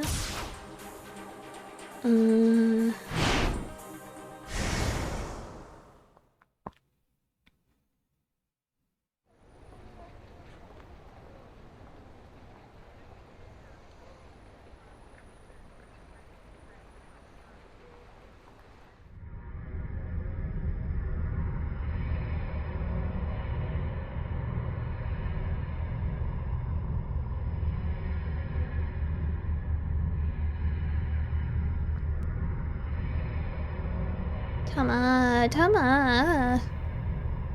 I am... Tama? Hitomi? Tama Hitomi? None of the above. None of the above. None of those fit me at all. I turn at the sound of an exuberant voice and see Mr. Yanagishita running my way, flailing his arm in a friendly greeting. I swear, this guy could wind up banished to the pits of hell and he'd still give it his all day in and day out. Oh, thank goodness. It is you, Tama. I knew it. The man with the cane grumbles something incoherent, then holsters his gun and flees the scene. Huh. Now you're with some middle-aged guy. You look so sweet and innocent, but I guess you kinda get around, huh?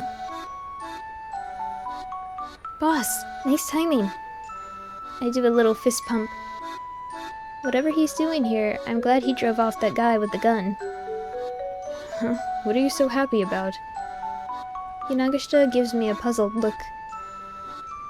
But he's promptly distracted by his own excitement. Well, anyway, never mind that, Tama. He shifts down to a conspiratorial whisper. You know, I'm such an idiot. I can't believe I was in such a tizzy over some silly scratch card from a magazine. I can tell he has news he's itching to tell me. Did something happen? Well, he brings a hand to his mouth and giggles unsettlingly. I had a great little idea. A great way to strike it rich. I feel like I've heard this from you before. Mr. Yanagishita shakes his head fervently. This time it's different. We're talking way more digits than before. Now try not to be too surprised, yeah? Spittle flies from his mouth as he rattles on.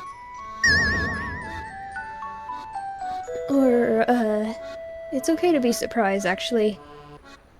In fact, I'm guessing you're definitely gonna be amazed this time, Tama. I can practically see the banknotes dancing in his eyes.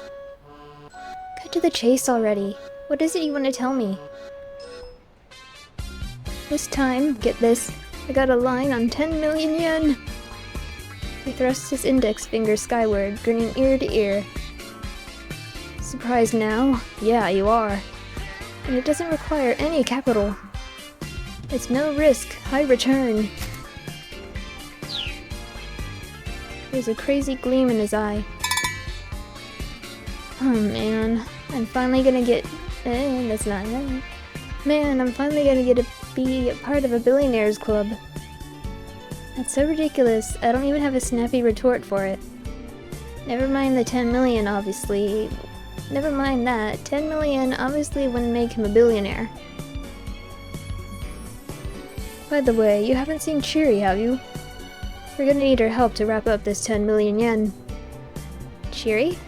No, I haven't run into her since the sales demo. Ah, darn. Well, if you do happen to see her, tell her to get in touch with me. Sure, alright. I still don't know what he's going on about, but there's probably no harm in being helpful. Thank you, Tama. Guess I may as well give you a little hint.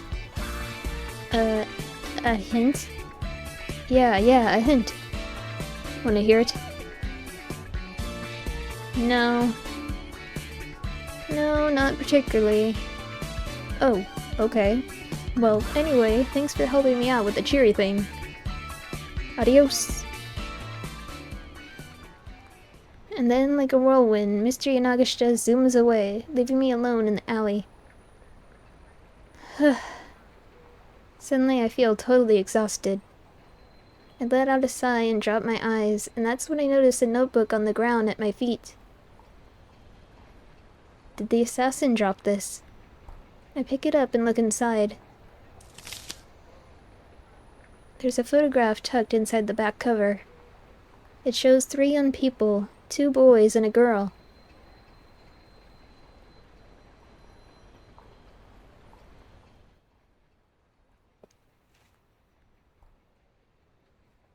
Well, what do I do now? Do I go to the police? How would I even explain the situation? I can see it now. There's this killer out there, and he's after this person named Hitomi Osawa. And then the police would be like, who is that? And who exactly is after her? And then what would I say?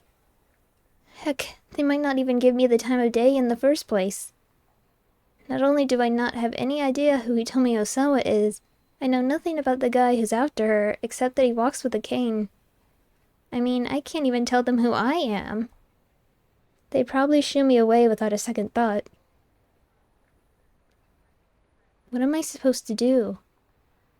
I hang my head at a total loss. The necklace around my neck sways idly to and fro.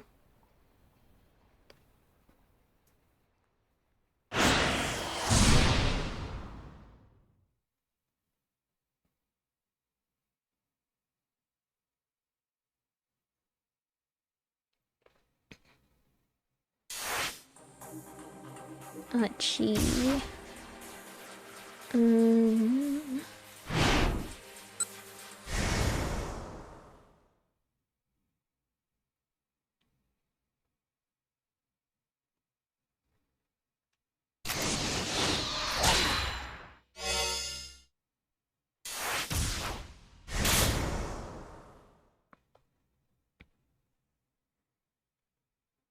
Suddenly I hear someone call out. Maria! Huh? I spin around to see a young girl running toward me. She kind of looks like me. Behind her are two men. One of them is the man with the cane. He raises his gun and aims it at her. Oh no, he's going to shoot her! The instant I realize what he's doing, I'm lunging toward him. He shifts his grip on the gun and clubs me in the head. I stagger against the wall, trying to keep my feet, but my legs buckle under me and I crumble on the spot. I don't even know why I tried to protect this girl. My body just moved on its own. Maybe it was just a reflexive impulse to help someone in danger. But am I the sort of person who'd risk her life to protect some complete stranger?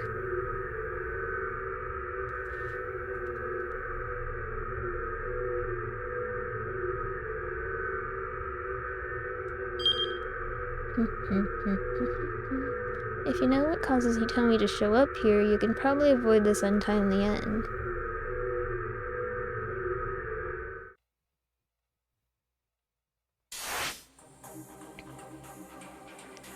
Achi.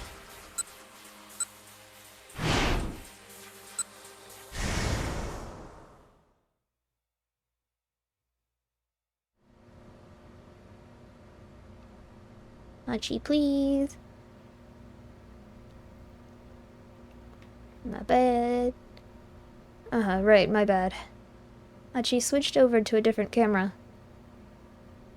He continued switching views, scanning the streets of Shibuya, but there was no sign of a blue minivan anywhere. Still, they remained glued to the monitor. Oh, that's me. Hitomi took out her cell phone. It's an email from Mr. Tanaka. Okay. Yeah, it was about time for my mood to take a dip, Achi thought. What? Hitomi blurted. She looked up from her phone. Achi, Mr. Tanaka found the minivan. He what? What did he say? Read it to me. Okay. I ran after it, but wound up losing sight of it. It was heading toward Jinon. That's what he says. What about your sister? Was she inside? He doesn't say. Achi switched over to an array of surveillance cameras near Jinon. The few seconds the transition took felt agonizingly slow. Finally, 4 new images popped up. Achi quickly enlarged one of them. Hitomi let out a tiny gasp.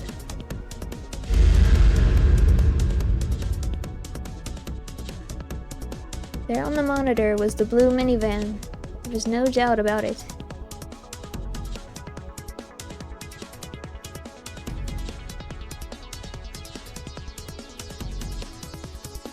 Achi and Hitomi rushed from the building, speeding toward Jinon in an all-out run.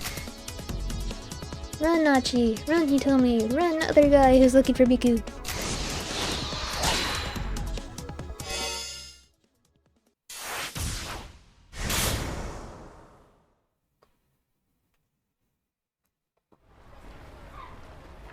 Running along Konendori in pursuit of Miku, Minorikawa heard a cell phone ringtone coming from somewhere nearby.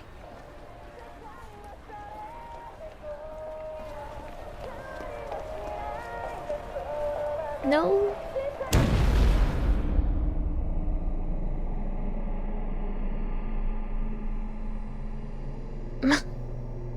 Suddenly a massive, fiery blast knocked him from his feet. A deafening roar set his head throbbing. What was that? What's going on? He lay in a daze on the ground, trying to wrap his mind around what had just happened.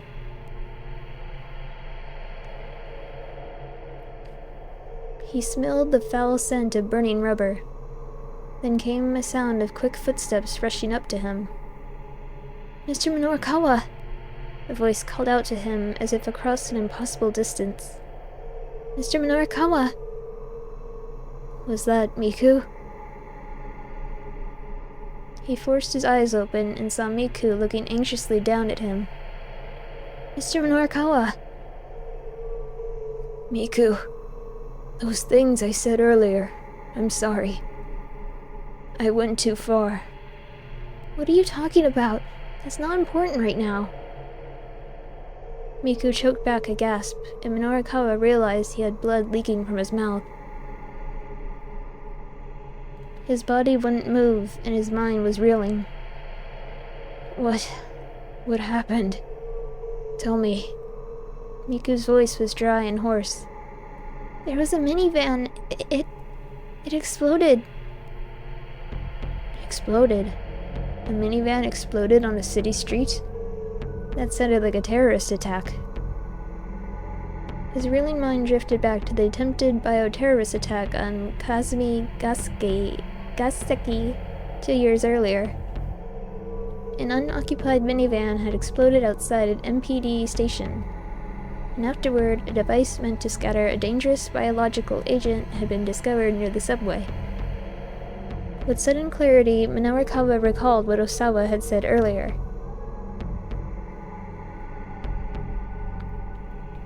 The power balance of the entire world might be at stake here.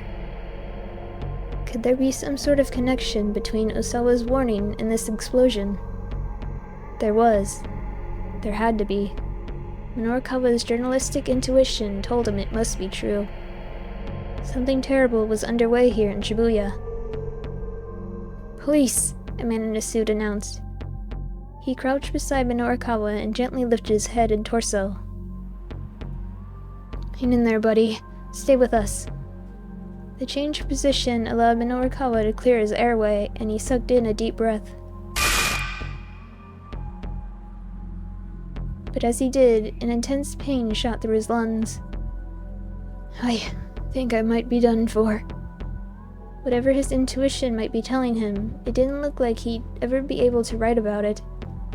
But if he couldn't get his words onto the page, the least he could do was tell someone else.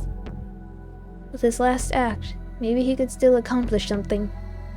He strained to get a few words out. "Osawa. Kenji Osawa. The power balance of the entire world." As his voice failed, he heard the sound of ambulance sirens approaching. Paramedics began frantically unloading stretchers. Turning his head, he saw a number of other people who had been injured in the explosion laid out on the roadside. Amongst them were a woman and a child. "Oh no! It better not be Hana." Emergency workers bearing a stretcher came over to Minorikawa. "Forget about me. I'm beyond helping.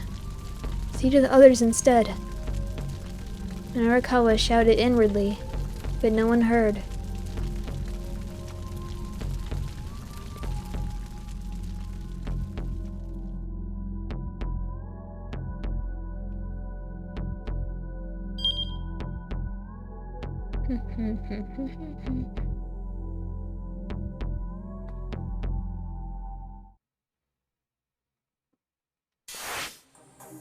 Maria.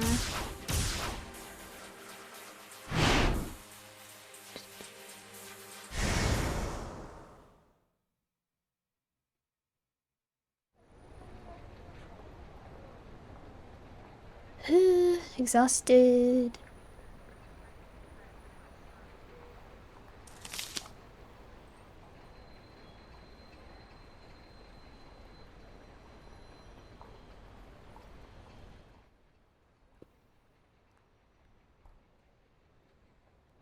Well, what do I do now?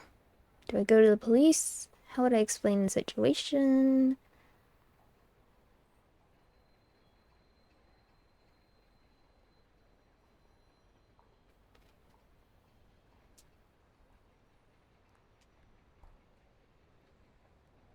What am I supposed to do?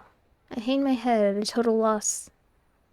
The necklace around my neck sways idly to and fro.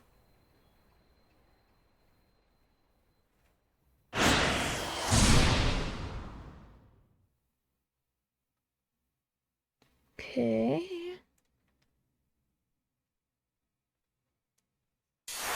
Hachi.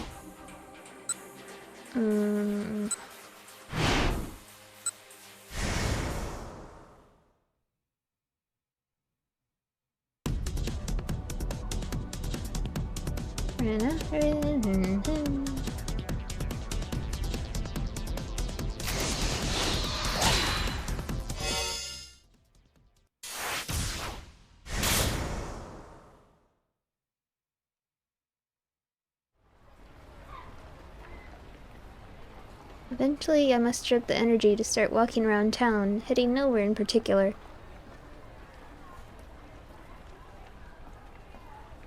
The billboard outside of a department store displays a poster of some female musician. She must be pretty popular because lots of passers-by stop to take a good look. Am I just imagining things? I feel like I saw the same poster somewhere very recently. Standing underneath the sign is a woman talking on her cell phone. It sounds like she's having an argument with whoever's on the line. I don't want to be nosy, so I just pass on by. As I come out onto Konendori, I gradually come to a halt. I'm a little tired from all this aimless wandering around. I let my gaze stray along the street as I consider my next move. Then I catch sight of a blue minivan parked across the street. Oh! Suddenly my heart starts pounding. I know this. I know this minivan. If I head over to it, I'm sure I'll remember something. As if pulled by some huge magnet, I make my way toward the vehicle.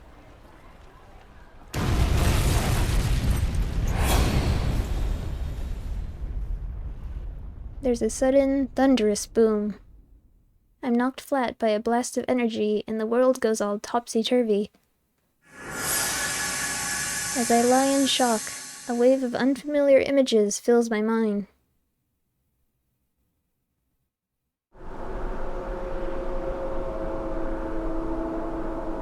A cloud of whirling dust in some place that isn't Japan.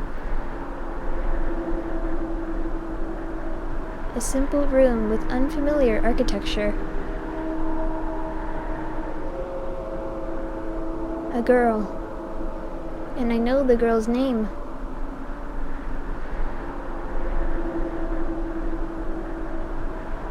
Her name is...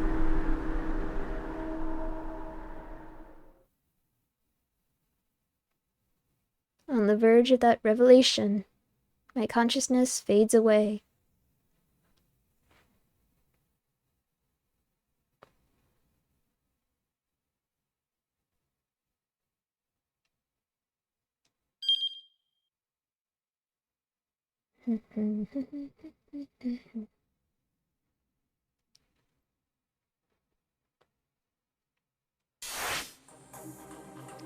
Achi.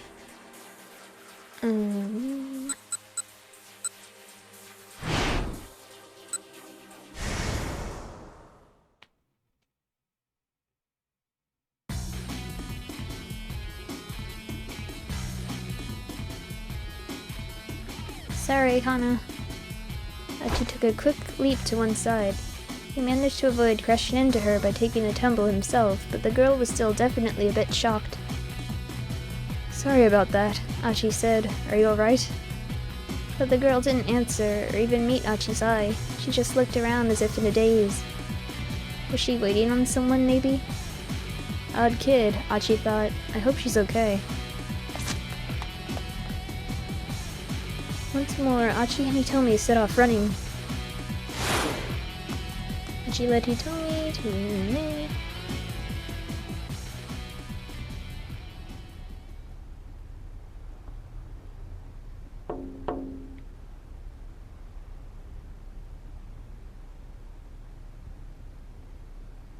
Achichi.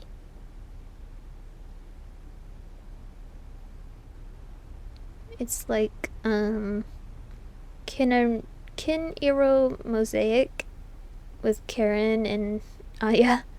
Ayaya!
Wee.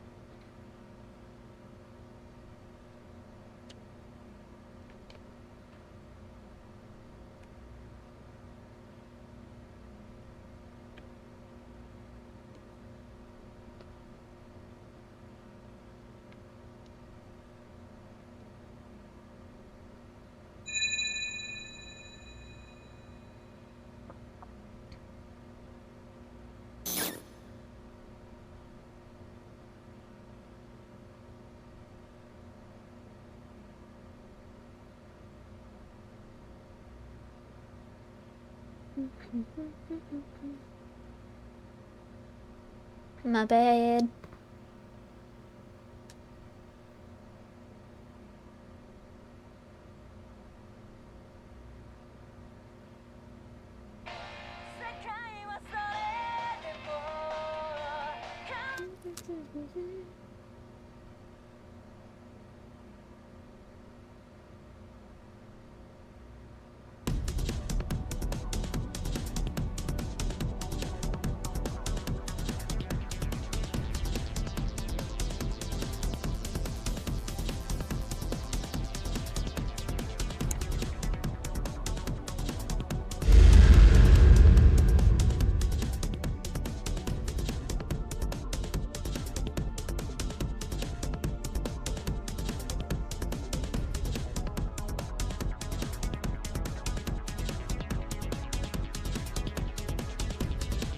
Neither spoke, they simply dashed along in silence. Achi felt as if they'd been running a marathon and the finish line had finally come into view. They hooked a left at the station and darted past the Seibu department store. Aha! Achi pointed as he came to a stop. The blue minivan was still there, parked by the curb along the slight, hilly incline. Leaving Achi behind, Hitomi started rushing up the hill. Alarm bells started going off in Achi's mind. Someone from the kidnapping crew was in that van. It was dangerous to approach carelessly. Hitomi, wait! Hitomi, wait! Achi shouted. but she didn't appear to hear his cries. The hope of rescuing her sister had driven all else from her mind. Achi decided to run after her.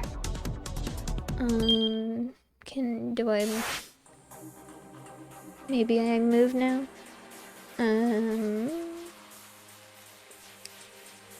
Kano...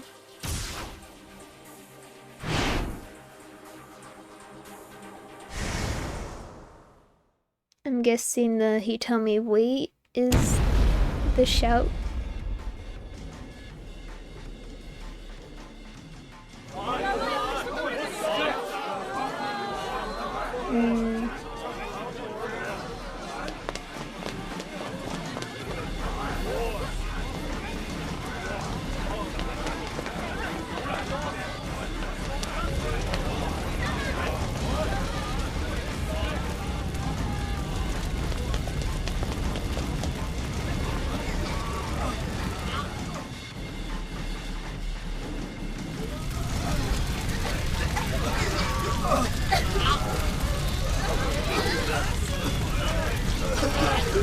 Kano saw flames. This hadn't been an accident.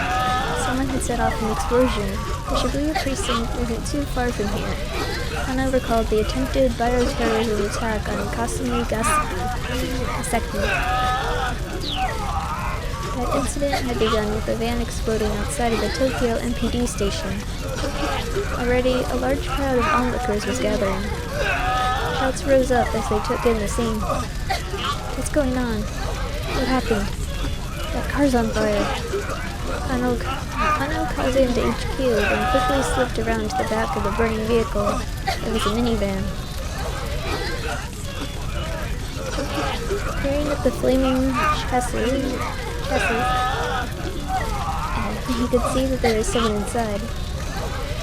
Oh no, could that be Hitomi? Once they had their hands on the antiviral, the criminals would have no further use for Hitomi Osawa. Already, the body had been charred to ash. At this point, it was hardly recognizable as human anymore.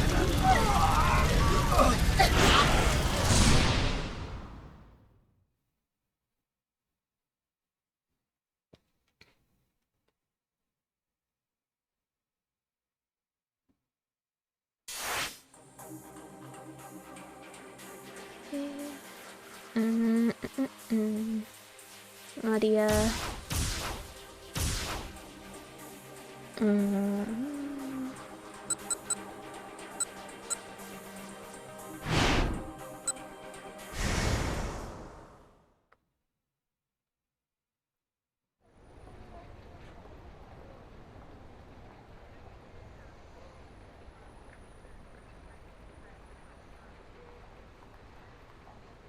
I need to do something about the gun he has, and then make a run for it.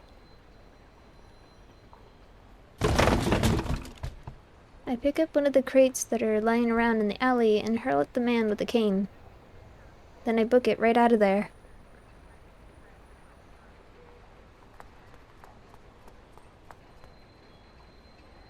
I run for a long time without looking back.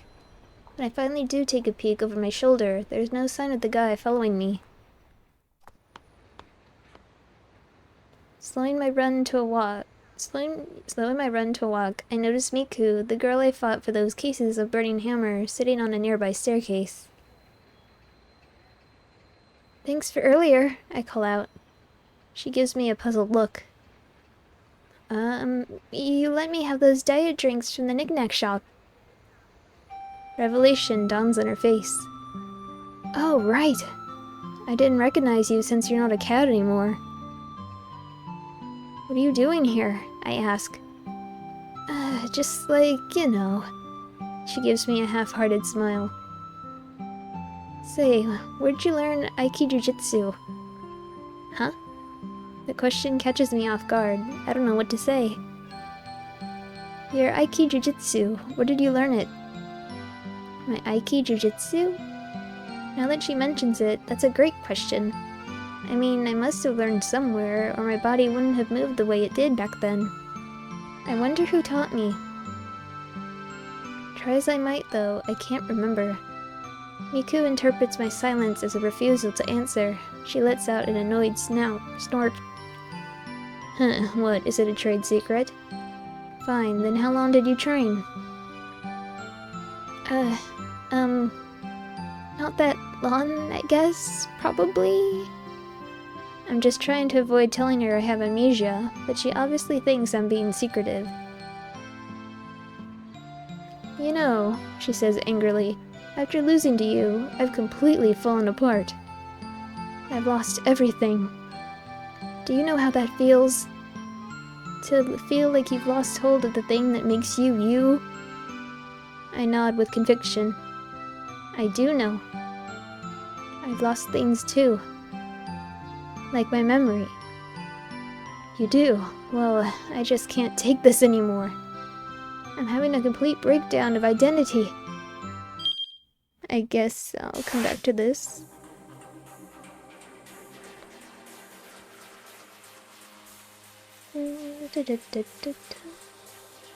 Norikawa.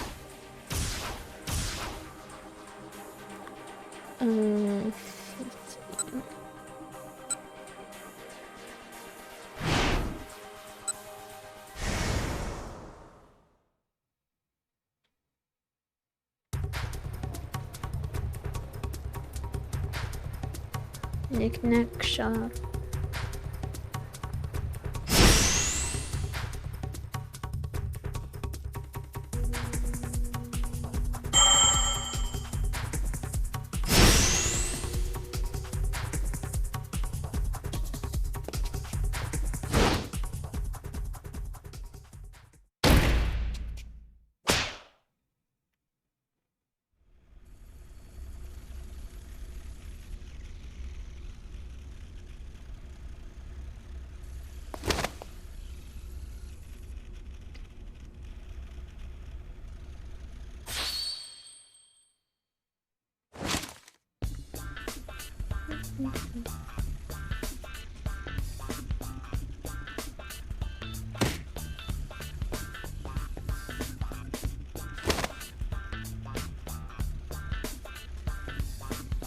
Norikawa shoved Yanagishita toward the shopkeeper. Hand this guy over to the police, he said. Eeh, no, not the police, Yanagishita pleaded. Get it, you thief. You tried to rip me off, and you have no idea how much is riding on my work. You deserve 10,000 deaths. Honestly, you think that dying ones would be sufficient? 10,000? Isn't that taking things just a little too far? I'm sorry already, I give up. Finally, the guy was ready to surrender. Norikawa let his guard down for just a moment. Like hell I am! Switching gears in an instant, Yanagishita took off running at full speed. This again. Get back here, you bastard! Norikawa was already in pursuit.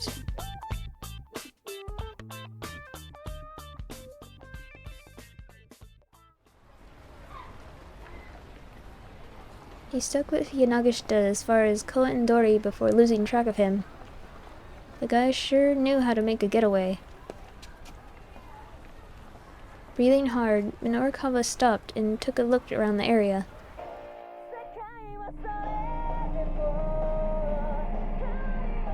As he did, he heard a cell phone ringtone from somewhere nearby. It was the new single from the pop singer Aya Kamiki. Could that be Yanagishita's phone? Could be. Somehow, he struck Norikawa as the type of guy who would have a ringtone like that. It seemed worth looking into, anyhow. He had nothing else to go on. Norikawa shifted his gaze around, trying to locate the source of the sound.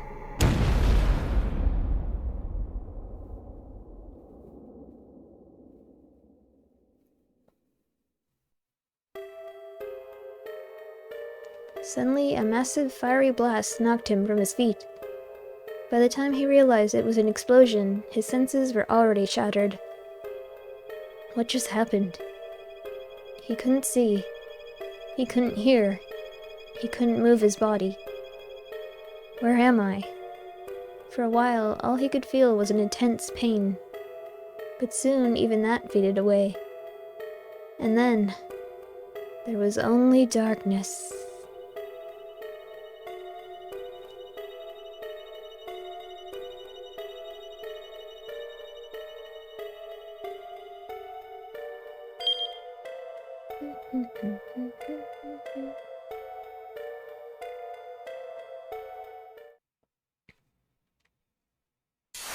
Okay, last bed ending.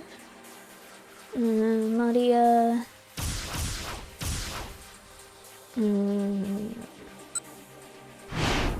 Run.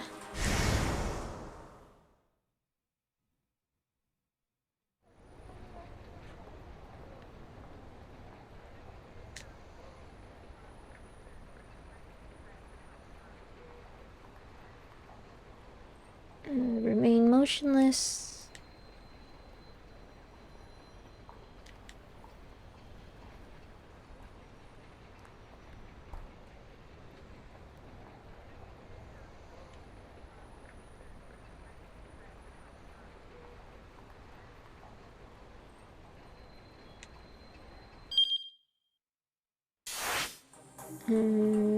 Minorikawa.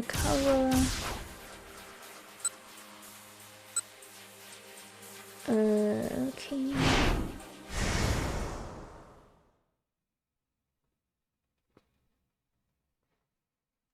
He told me wait! As he ran along Koendori after Miku, Minorikawa heard someone shout out a familiar name. He told me. It was a pretty common name. Ordinarily, he wouldn't have given it a second thought, but he remembered that one of the Miss Midoriyama winners was named Hitomi Osawa. That made him curious.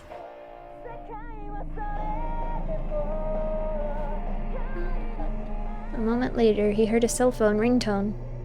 He immediately recognized it as an Aya Kamiki song. His reporter's instincts tingled. He stopped to take a look around, and one young woman caught his eye almost immediately. He told me... He couldn't assume that any pretty girl he saw was Miss Midoriyama. After all, it'd be a little too convenient if he just so happened to run into her now. Still, it didn't cost him anything to ask, "Are you Hitomi Osawa?" He might as well at least check. But to his own surprise, he hesitated in embarrassment. He'd never been too embarrassed to ask a question before. He didn't get a chance to contemplate that realization.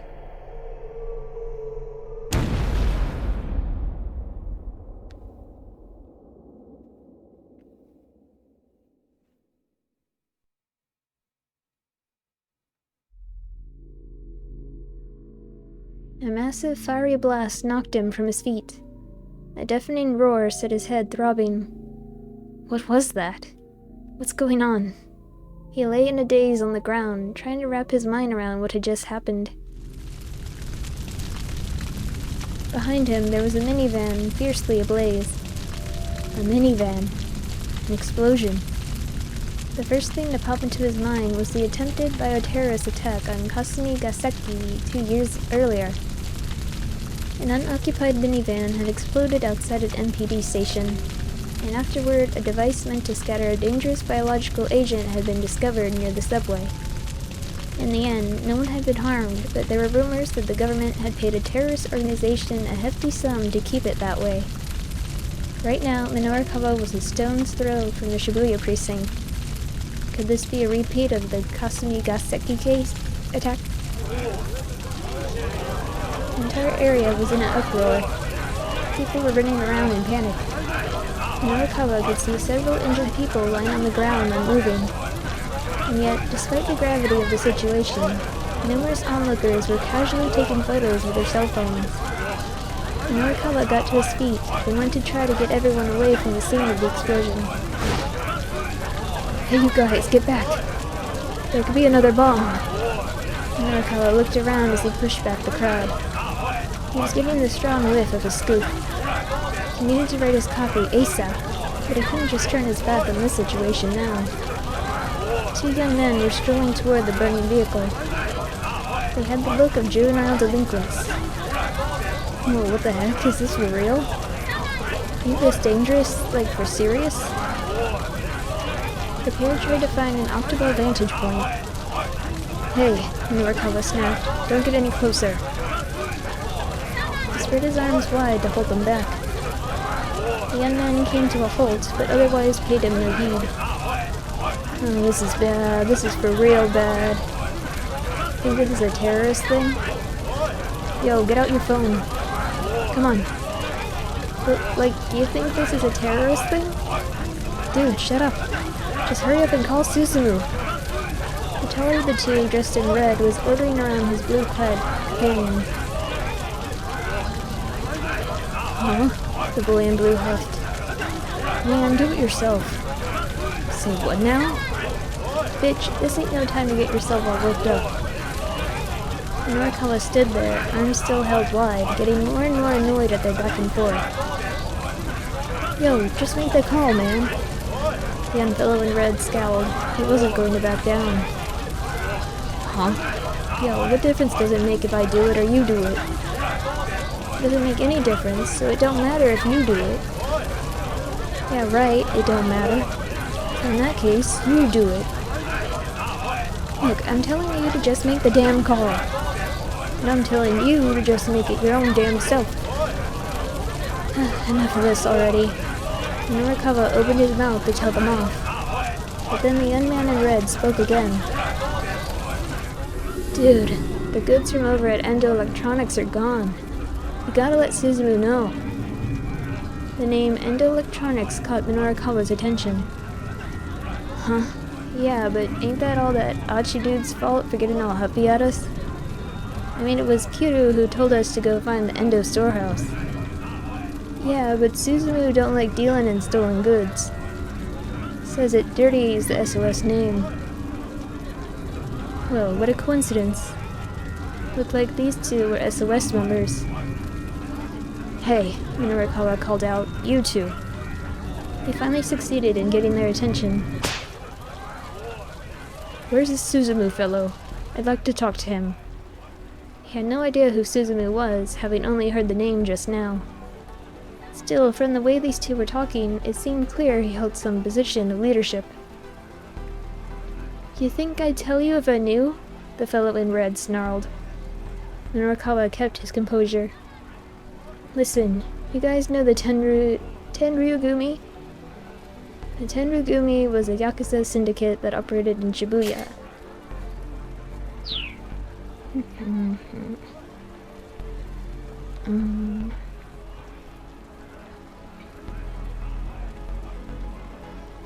These street kids were sure to be familiar with the name, if nothing else. I may not look it, but I'm in pretty tight with the Tenryugumi. Maybe you two don't know it, but Suzumu's been showing up at their office a lot lately. Suzumu's been dealing with the Yakuza? Well, for real? Sweet! The two punks bought it completely. What's SOS using as their hideout these days? I've got a little something to discuss with Susumu. Huh? Right now it's this bar called Inferno. Norikawa made a mental note of the name. Right, and Inferno is where exactly? The two young men suddenly looked distinctly uncomfortable. Uh-oh. Later. Yeah, I got a thing I gotta do too. Backing away, they took off through the crowd. Hey, wait up! I need to know where Inferno is! But the pair had already vanished.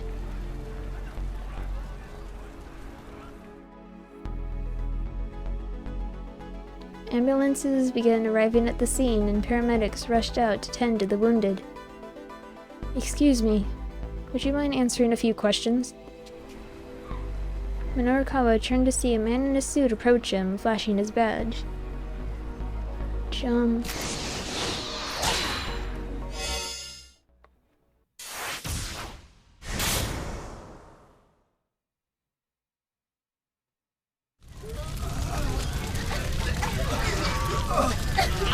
Several people were on the ground nearby, evidently injured by the explosion.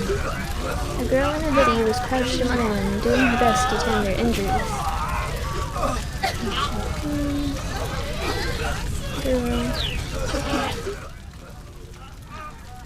Kano recognized her as the girl he talked to earlier during the traffic jam. Police, he announced. Get back. Let me handle this. The girl was visibly relieved. Help her, she said. She pointed to a figure lying on the sidewalk, a short distance from the burning minivan. It was a Middle Eastern girl. She appeared to be unconscious. Oh no, Kano! I think she got hurt rescuing another girl about college age, the girl in the hoodie said. A college age girl? That might be, he told me. What happened to the girl she saved? Kano asked. The Good Samaritan looked around. Huh? Where'd she go? The rescuee had disappeared. This girl here, the girl in the hoodie gestured toward the fallen girl. I can't believe how fast she was. She spoke with a hint of awe. The way she moved to get to the other girl, she was on a level way beyond mine. Kano took another look at the injured girl. Her figure looked rather delicate. It was hard to believe she was capable of great feats of athleticism. He started toward her, but Stanley stepped ahead of him. Leave this one to me, he said. His expression was unusually stern, even for him. Do you know her? Kano asked. The American didn't answer as he checked the girl's pulse and then her pupils. Hey, Stanley. Don't you have other things you should be doing? Stanley snapped. Fine then. Kano decided to collect some eyewitness accounts.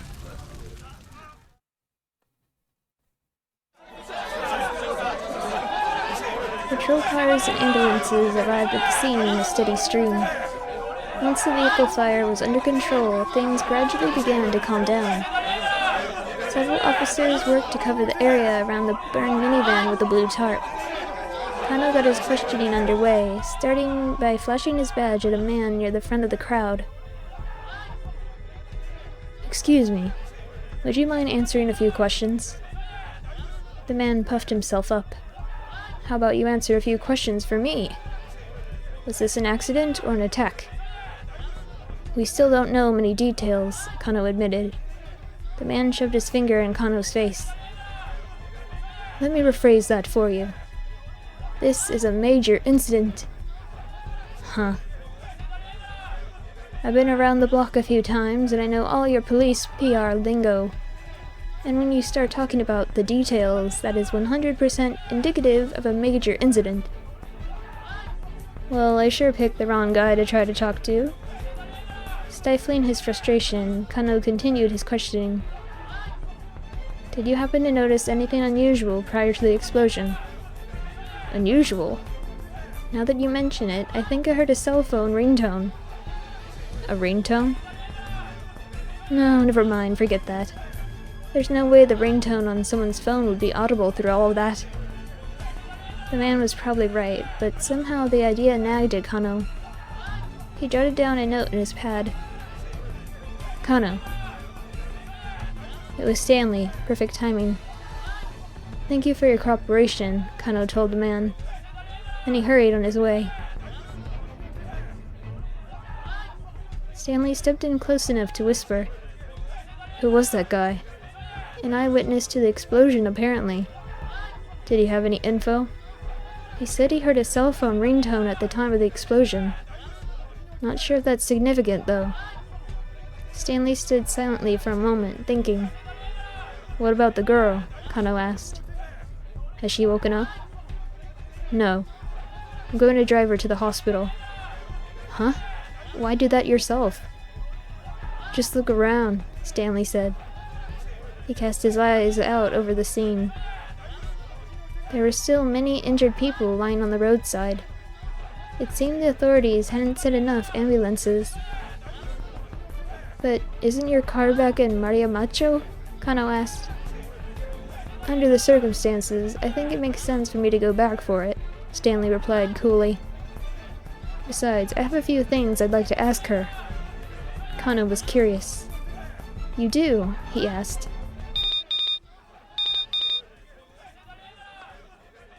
Stanley's cell rang. Yes, Stanley answered the phone in English. As he listened, his demeanor changed. The blood drained from his face, and his hand began to tremble slightly as it gripped the phone. Kano had never seen him this shaken up.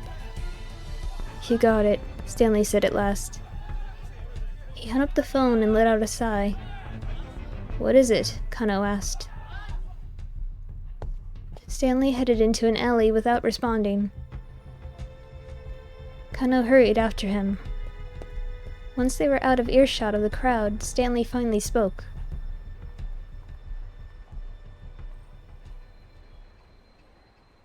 That call right now was from Gordon, my superior. He broke off there, and for a long while was silent.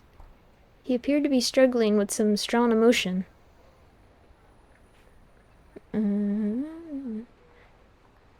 Kano... got impatient. Kano was getting impatient. What is it? If you're gonna tell me something, then tell me. All right, Stanley said at last. I can trust you with this. Wow, never thought I'd hear you say you trust me, Kano teased. But Stanley's expression remained dead serious. We were contacted on our end by the mastermind of this plot. Those international criminals you mentioned. Correct. Roughly 8 hours ago, they infected Maria Osawa with the Yuwa virus. Then they let her loose somewhere in Shibuya. Hold on. By Yuwa, you mean... Kano thought back to his earlier conversation with Stanley. These criminals were trying to get their hands on a new drug. An antiviral drug developed by Kenji Osawa that had been shown to be effective against the Yuwa virus.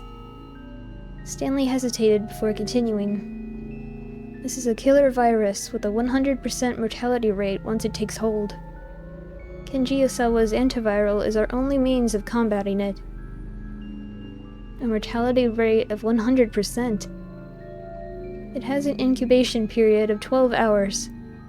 In another 4 hours, Maria Osawa will be symptomatic.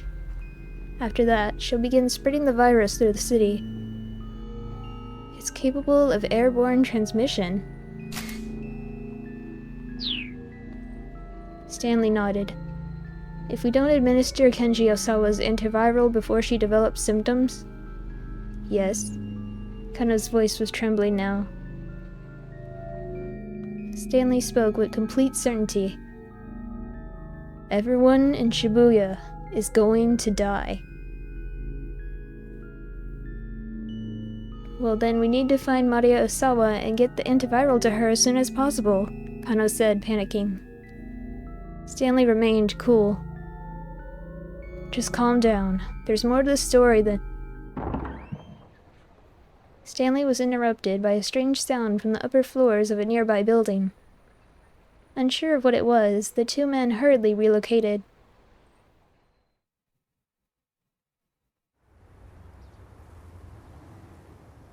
They paused when they came to a vacant lot. The place was deserted. No need to worry about being overheard here.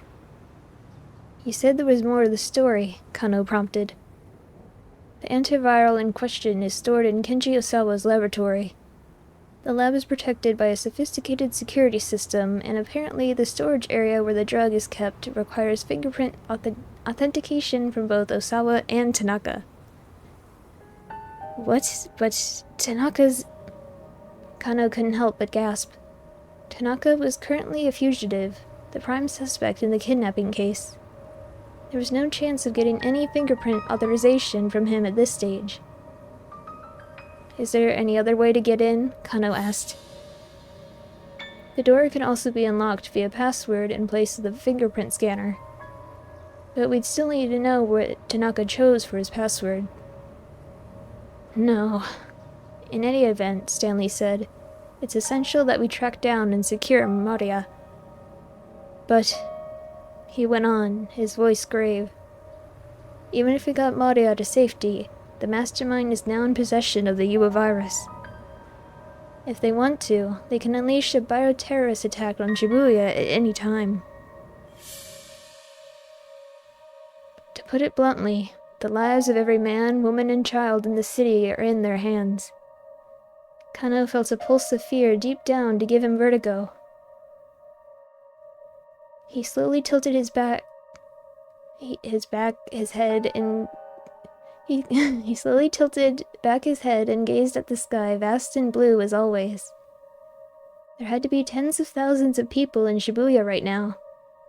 Rumi and Shizuo were among them, and they might all be dead within a day. It felt so unreal. Kano's mind almost couldn't process it. With an effort of will, he shook himself out of his daze. Now was no time to waver. "We have to try," he said. "In the next 4 hours, we need to find Maria Osawa and figure out a way to stop this mastermind in the Ua virus." The words were as much for himself as they were for his companion. "Let's do this, Stanley. We might not always see eye to eye, but together, I feel like you and I can find a way." But Stanley averted his gaze. "My job here is simply to apprehend the mastermind." Kano felt a resurgence of his earlier anger at Stanley once again. Once again, he was putting his duties above human life.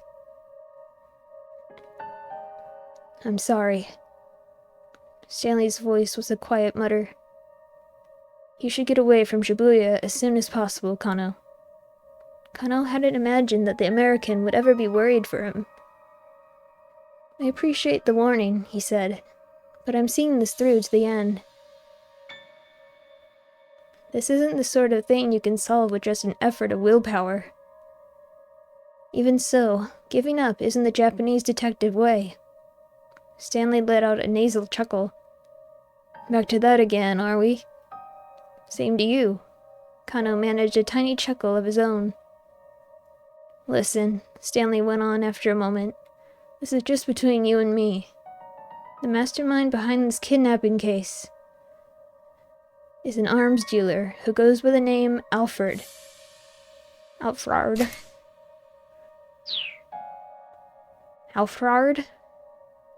The attempted bioterrorist attack on Kasumi Gaseki, and a hotel bombing in Chicago. Alfred had a hand in all of them." "What do you know about this criminal?" Kano asked. Stanley's expression grew even darker.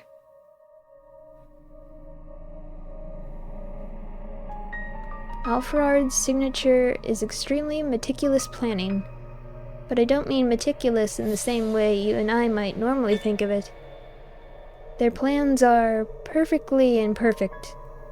Do you get what I mean?" Kano shook his head. "Alfred deliberately engineers accidents to make them complicated and unpredictable. It's difficult to get a good grasp of what's going on when the situation seems to be falling apart. People tend not to consider that coincidental mishaps might be anything, but in the end, they don't even realize they were playing right into the mastermind's hands all along." Kano could hear the intensity in Stanley's voice.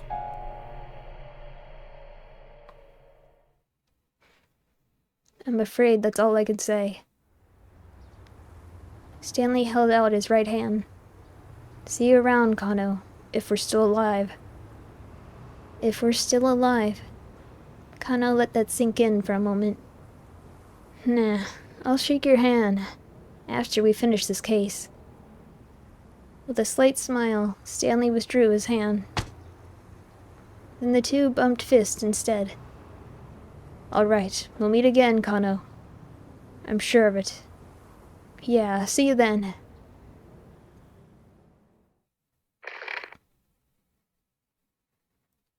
No sooner had Stanley departed than Kuze's voice came in over the wireless. "Attention all units. As of now, further investigation on the kidnapping case is suspended." The director's voice sounded strangely cold. "I repeat, as of now, further investigation on the kidnapping case is suspended."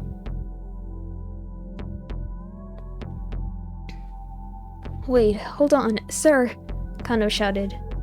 "What is it, Kano?" "Could you let us know why?"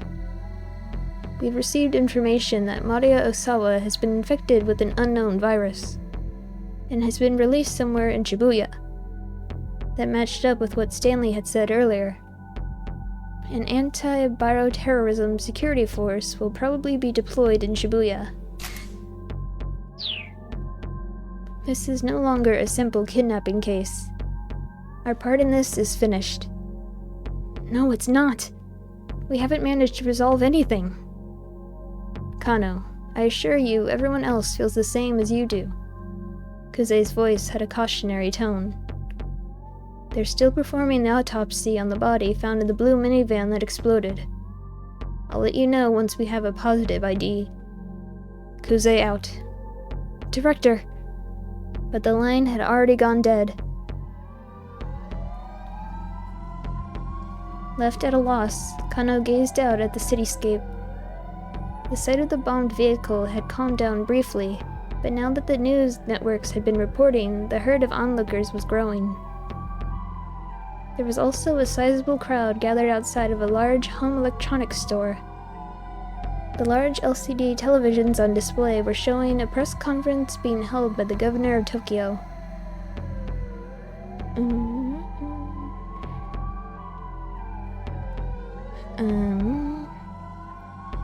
Learn something. Kano might learn something new about the case. He decided to watch the broadcast.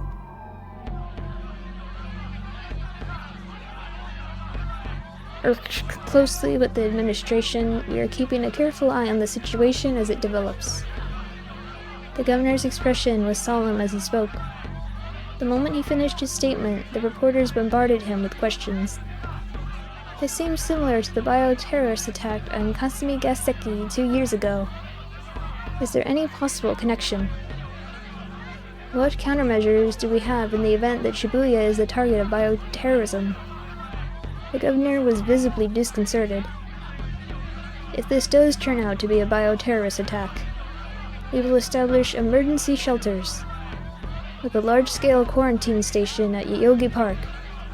However, there are still many details that remain unknown. The politician was clearly struggling to maintain his composure.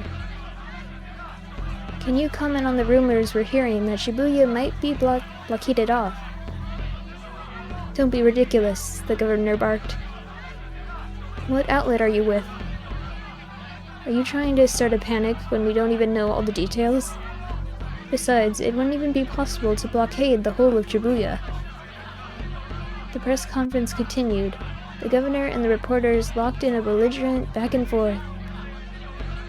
Kano left the electronics store and headed for the cafe where Rumi and Shizuo were waiting. He had to tell them both to get far away from Shibuya.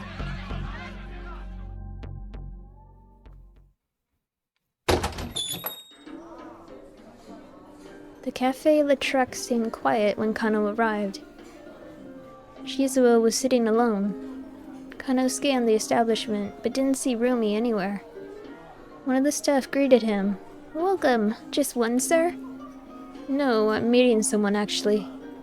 Of course, sir. The hostess smiled and then went on her way. Shizuo was glaring at him. Kano walked over to him and bowed deeply. It's a pleasure to meet you, sir. I'm Shinya Kano. You look like even more of a knuckle-dragger than I thought. Shizuo maintained his appraising stare. Rumi had something she needed to do, so she stepped away for a while, he said after a long moment. Kano sat down across from him. There was a laptop computer open on the table. Internet forum. His user handle is a nickname for the apples he grows. He's sweet... whatever, honey. What? Pretty honey? The waitress came by to take Kano's orders, so he asked for an iced coffee.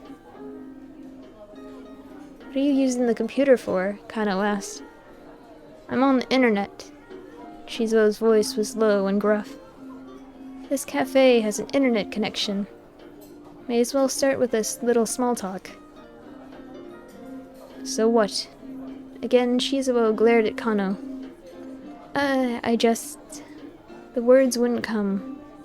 No, actually, this is no time to be making idle chit-chat. If they got infected with the virus, Rumi and Shizuo might die. Look. Please, you need to leave Shibuya right away. Shizuo's face contorted with confusion. What are you talking about? Why? Kano wasn't sure if he should tell the truth or not. He was strictly prohibited from discussing the case with anyone outside the department. As a former policeman himself, Shizuo ought to understand full well the secrecy and investigation required. But it wasn't like he'd just up and leave town without a good reason. "Please listen," Kano said.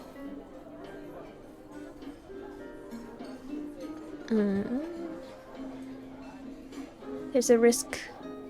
Listen. There's a... risk of... What's that? What I mean is... risk of... Shizuo pounded his fist on the table. "Spit it out!" Kano just couldn't say it. It didn't matter who he was talking to, he couldn't make himself leak the details of an ongoing investigation. Besides, there was no guarantee a bioterrorist attack would actually happen. If they could just find and secure Maria Osawa before she went symptomatic. "Does this have something to do with the case you're working?" "Huh? You telling me to leave Shibuya? Does it have something to do with your case?" "Yes," Kano admitted. "So why don't you run off with Rumi-Jen?" Shizuo's tone was frank. "Well, I mean..." When Kano didn't have an answer handy, Shizuo let out a single heavy sigh. "Is your work important to you?" he asked. Kano hesitated. "Is it more important than Rumi?" "Well..." Again, Shizuo cut Kano off as he waffled over how to answer. "Me, I used to put my work before my family. There was no question in my mind that combating society's ills and solving cases was worth any price. And because of that, I did some pretty reckless things. Almost wound up dead more than once." Shizuo paused, a forlorn look in his eyes. "My wife did nothing but worry about me. So much that I didn't even realize when she worried herself sick. I was so caught up in my work that I wasn't even there for her when she finally passed away. It was all so very absurd of me." The waitress came by and set Kano's iced coffee on the table. It sat there untouched until Shizuo looked at it pointedly. With a tiny nod, Kano brought the cup to his lips. The bittersweet liquid was a balm to his parched throat. "I told Rumi the same story," Shizuo continued. "But I didn't tell her how absurd it was. I told her that her father only did what he had to do." He took a sip from his glass of water. "Rumi, she's very much like her mother used to be. Their personalities are almost identical. And I don't want her to suffer the same way my wife did." Shizuo's fist clenched in his lap. "What is it that made you become a detective in the first place?" he asked. "Well, at first, I got the job because I thought it would make Rumi happy. And then I guess also because I thought it'd make you like me, sir." It was the truth, but Shizuo simply chuckled. "If your goal is to get me to like you, you may as well give up now." "I'm sorry, sir," Kano said. "I can't do that." "Are you this stubborn around Rumi?" Shizuo grumbled. "I love your daughter, sir. I want to keep her safe, to make her happy." "And why is that?" "Whenever I think about her, it just feels so amazing. I'm sure that you or anyone can empathize with that. Everyone has someone they want to protect, who makes them feel that good. It's an admirable thing, wanting to be a detective and protect the happiness of the people. But that doesn't mean you need to ignore your own happiness in the process. What you say may be true, sir. Earlier today, my partner was stabbed. And today's his wife's birthday." Shizuo arched his brow. "Is he going to make it?" "We're not sure yet. Last I knew, he was in critical condition. This is why I keep saying that the life of a detective is... Shizuo's words trailed off into a lamenting murmur. Even so, Kano was unmoved. Dictum number 1. Never lose sight of what you're supposed to protect. Ever. What's that? Something that a senior detective I admire very much said. It's the fundamental guiding principle I've stuck to as a detective. but I was wrong about the real meaning behind it. My partner was stabbed. There are people I want to rescue. So much has happened, and now I finally understand what those words mean. When you see someone in trouble, you help them. That's not something a good detective does. That's something a good person does. Kano took a good, long look at Shizuo's face. He had surprised himself, finding the words to speak his feelings so clearly, and he wondered what effect it had on the older man. I'm sure that, from your perspective as my future father-in-law, my being a detective means that I'm putting my life on the line. But that's not entirely true. I can only be myself. This is the kind of person I am. I care about helping people. Even if I were a baker, or a brewer, or a bookseller, I'd still act the same way. You're being ridiculous. A baker and a detective don't assume anywhere near the same risks. I suppose that's true. Kano fussed with his hair sheepishly. Huh, Shizuo grumbled. I think I see what kind of man you are now. He sounded oddly defeated. Which is why now was no time to just futz around. Kano sat up straighter at Shizuo's weighty tone. A detective needs more than just passion. A detective can't solve all his problems with sheer determination alone. But at the same time, he needs more than just the ability to coldly assess a situation. He needs the conviction to stick to a case when it might otherwise seem prudent to give up. There was something new in Shizuo's expression now, and a gleam in his eyes that hadn't been there before. Kano almost felt like he was being sermonized to by a senior officer. You got that? You need a cool mind but a fiery spirit. A detective without both of those is worth nothing. Do you mind if I write that down in my notebook here? Look, Shizuo said, sounding suddenly embarrassed. Aren't you in a hurry? Don't you have to get back to your case? Yes, and sir, please, I need you and your daughter to leave Shibuya right away. Yeah, I hear ya. Kano conjured up Rumi's face in his mind. There was a chance he might never see her again. He forced the thought away as best he could. By the way, if I may ask, Shizuo said, what was it about Rumi that made you fall in love with her? What? Where's this coming from all of a sudden? Was it her looks? No, it wasn't just that. Kano found himself tongue-tied again. I mean, she is pretty cute. Even if this is my own daughter I'm talking about. Shizuo shocked him by grinning from ear to ear. Well, yes, she sure is, Kano replied, but it's more than just that. She's also very sweet and kind-hearted. Huh, she is, isn't she? Yeah, she really is. For the first time, Kano and Shizuo smiled at one another. You're a man who lets his emotions show on his face, Shizuo said. And for a detective, that's... Actually, that's not so bad. Thank you, sir, Kano said. He bowed to Shizuo as he stood up from his seat. Never lose sight of what you're supposed to protect, huh? I like that. Wise words indeed. Kano turned to look back, and then bowed deeply to Shizuo one last time.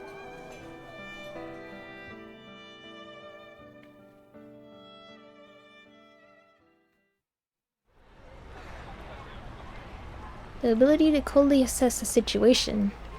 Kano knew what he needed to do. There was one thing that was nagging him. No matter how hard he thought about it, it still didn't add up. Why would Tateno let Al-Karan go free? He needed to get back to the precinct and get the truth from Al-Karan firsthand. As he walked along, he considered what he did know about the facts of the case. Just what sort of plan had Alfred put into motion here? Alfred. It seemed that Tanaka and Osawa held the keys to understanding it. There had been relay handoffs of the phony Itachi case, a relay that Tanaka had been complicit in. Then there was Hitomi missing, carrying the antiviral. Osawa had confirmed that himself.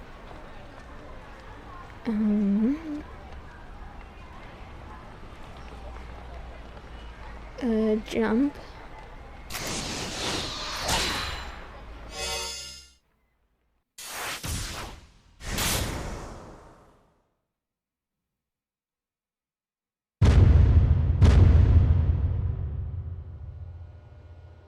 Before the news was shared with the Osawas, the members of the investigation team quietly briefed Detective Kajiwara. Osawa and I sat on the sofa on the far side of the room, watching.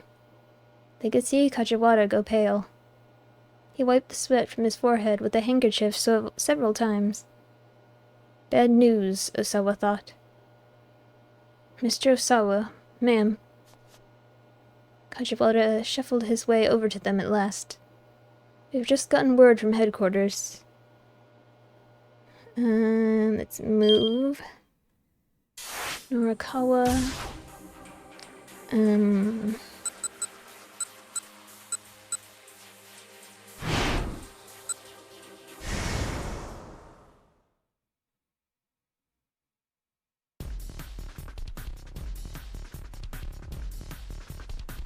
Take on responsibility. He'd agreed to take on responsibility. He headed back to the theater.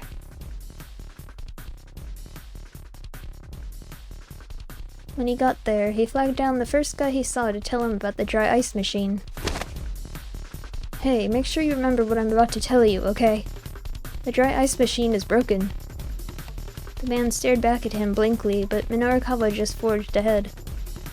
Got it? The dry ice machine is broken. It needs to go back to the electronics store. Make sure you let the folks in charge here know. His obligation met, he hurried back to the cafe to get back to work on his copy. Let's see. Osawa.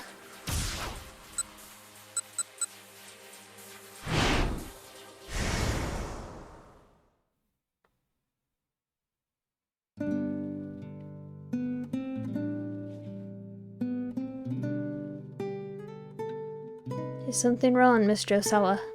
Kajiwara was leaning in, looking concerned. Osawa came back into the moment with a start, and realized he had buried his face in his hands. No...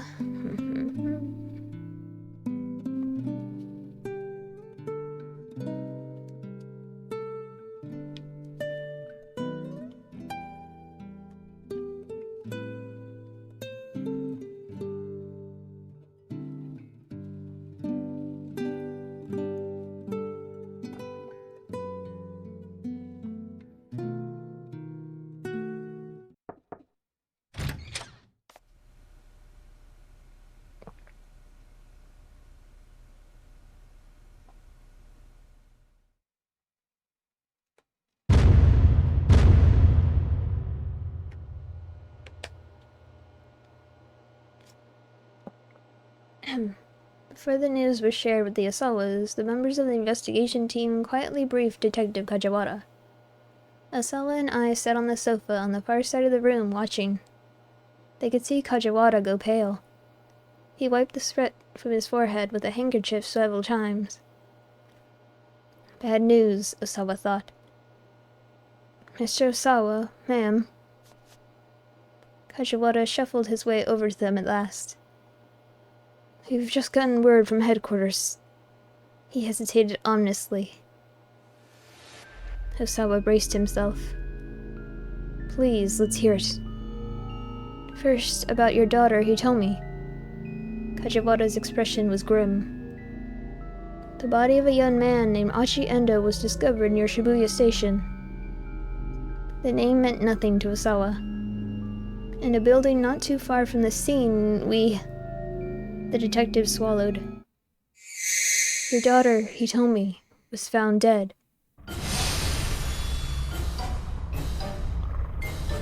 The world began to shake. Osawa staggered, reeling with sudden, nauseating vertigo. No, it's not possible. After that, your daughter, Maria. The words blurred together. He could no longer comprehend what he was hearing. Everything was wobbling, shuddering, distorting. Hitomi was dead. Hitomi.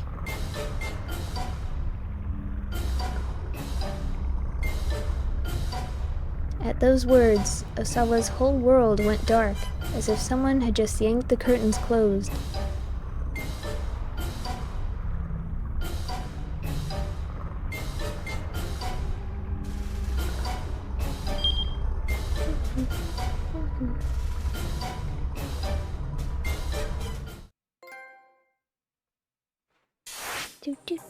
Do.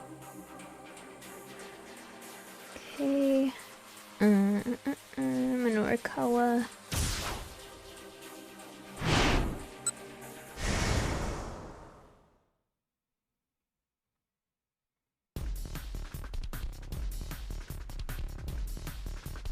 Nothing to do.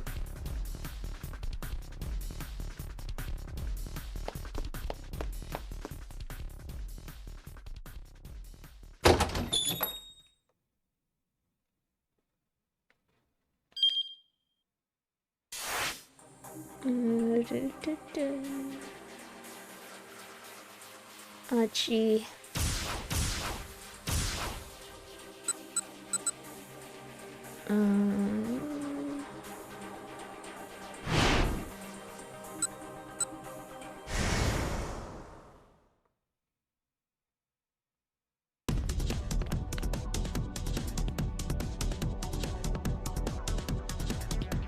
Hitomi, wait!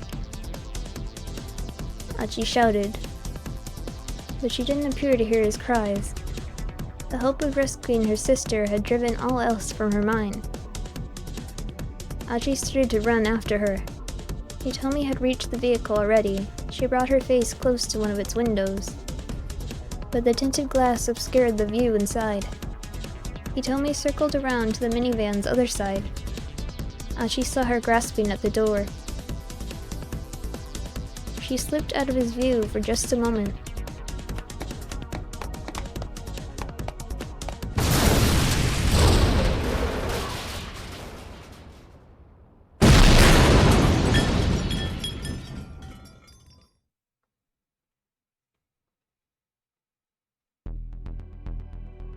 There was a thunderous explosion, and a gout of flame tore the roof off the minivan like it was made of aluminum foil.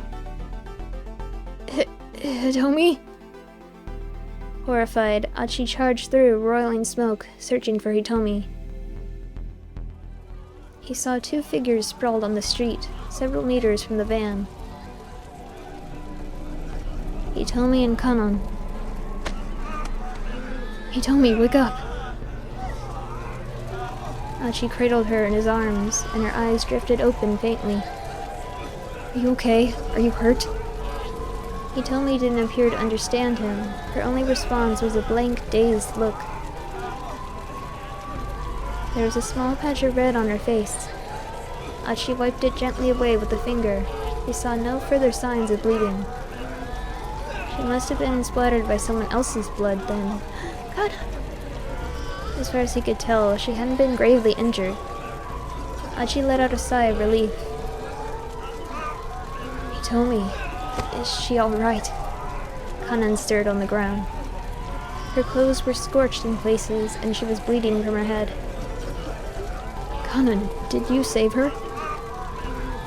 Is she alright? Yeah, what about her sister? Kanan didn't respond. No, it can't be. Achi went to look inside the van. Amidst the smoke and the flames, he could make out the outline of a body. What happened here? Achi had to look away. Get Hitomi out of here. Hurry. If those guys show back up. Kanan's face twisted up with pain. Alright. Achi settled Hitomi carefully in his arms. Wait, I need to tell you something. Kanan's pained gasp called him back. Alfard. Huh? Alphard. That's the name of the mastermind. I'm sure it'll come up again if you keep pursuing this. But if you value your life, don't get involved with Alphard any further. Now go. Okay, and thanks.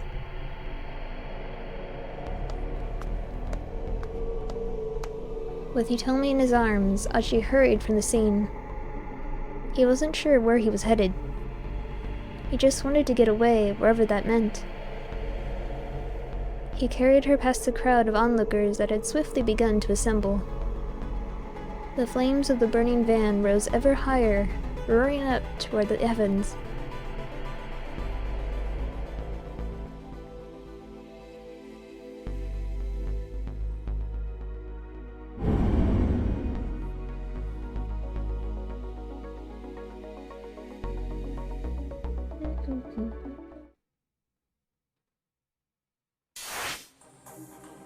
Maria.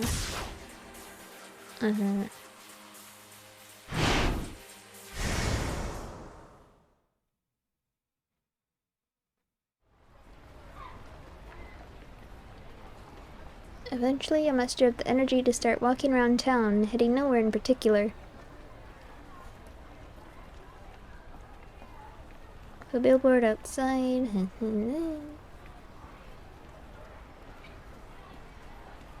Oh, this is new. Hold on. I catch sight of little Hana in front of the billboard. She's showing something to a woman there. Some colorful sheets of paper. Huh. The woman looks a lot like the musician in the poster.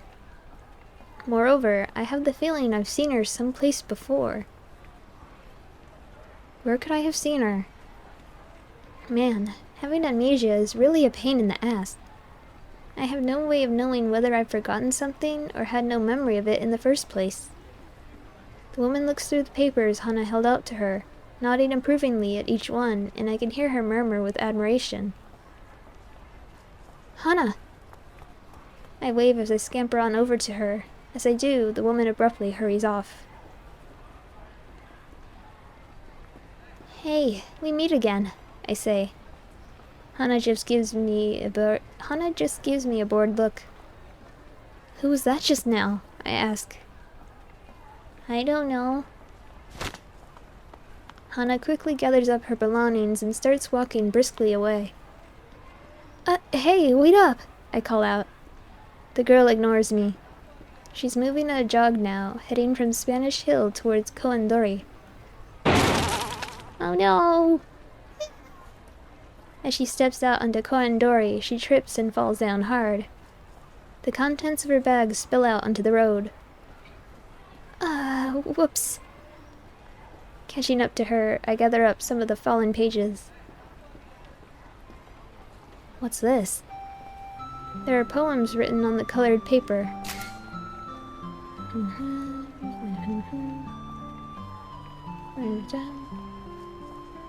Hanya's genius will soon be discovered by Aya Kamiki, and she will— Ooh! Good for you, Hana. A look of embarrassment crosses Hana's face, and she snatches the pages out of my hands. Don't touch those! Those are for sale! For sale? I'm selling poems that I wrote. Oh wow, that's incredible! She looks surprised by the compliment. Incredible? My friends at school said they were dumb. That's not true. I only saw a little just now, but I thought it was a really good poem. You're just saying that. I've been out here in Shibuya for weeks trying to sell these, but the only person who's bought one was that lady just now. Hana lets out a mournful sigh. Well, what are you out here selling poems for anyway? I thought maybe it'd help pay back our debts. Huh? Okay, that's not something I'd expect to hear from a little kid. My dad's in real deep, she continues. The topic makes me think of Mr. Yanagishita. Guess today's my day for meeting people mired in debt. And I'm only in elementary school, so I can't get a part-time job. I'm impressed. She's so brave. She's maybe a little hard to approach, but she is just a kid after all. She's so brave, I just want to give her a hug. Oh, Hana! I hear a strange wailing cry from behind me. Startled, I turn around to see Mr. Toyama standing there, tears streaming from his eyes. Hana! I'm so sorry. I had no idea you were trying so hard to... Toyama rushes up to the girl. It's quite the emotional father-daughter reunion. Smack. Or at least that's how it looks until Hana slaps her father across the face with her bundles of paper. What was that for? Don't you give me that! I'm sick of all this running around! She delivers several more well-placed smacks with her little craft project. Okay, Toyama says at last. I know you're upset, but I have to ask you for just one thing. Then we can see about getting through the day, yeah? Okay, but just one. I can't help but feel this ordinary interaction kinda charming. You two get along really well, don't you? I say. Yep, nope. The two give simultaneous, contradictory replies. Then Hana sullenly starts to walk off, with Toyama tottering after her. It's such a weird little sight that I can't help but laugh. Well, later then.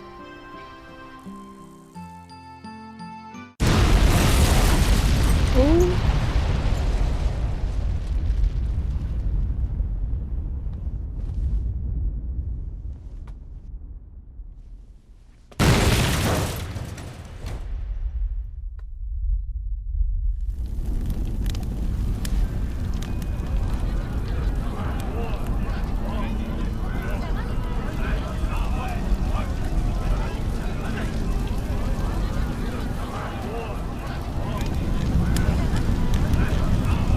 Further along Kalendori, I come across a car on the roadside that's spectacularly aflame. A group of onlookers surrounds it, in a confused uproar. It seems almost unreal, like I'm looking at a set for a TV show or something.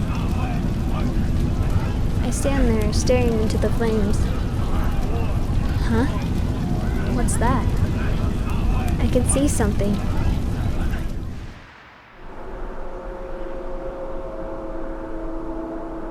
The raging heat makes the air shimmer. The scent of dry sand fills my nose. A gust of searing wind tugs at my hair. Where am I?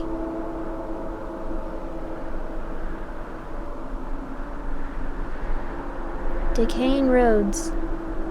Decaying houses. A decaying city.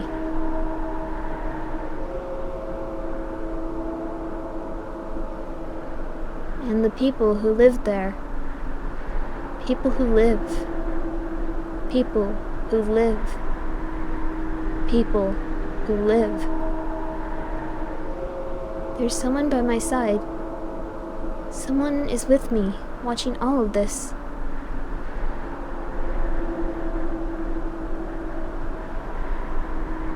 It's a girl. The person with me is a girl, slightly younger than me.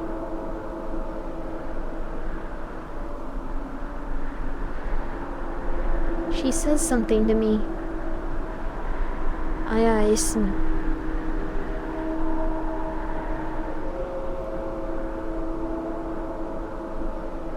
Cat's cradle. That's my voice now. Cat's cradle. Whose voice was that? What's going on? Who am I talking to? Yeah, cat's cradle. I'm showing someone how to do a cat's cradle with string. But who? Who am I showing how to do a cat's cradle?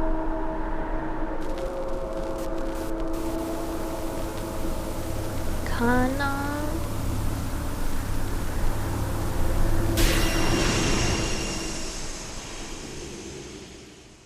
The word kanon echoes in my head.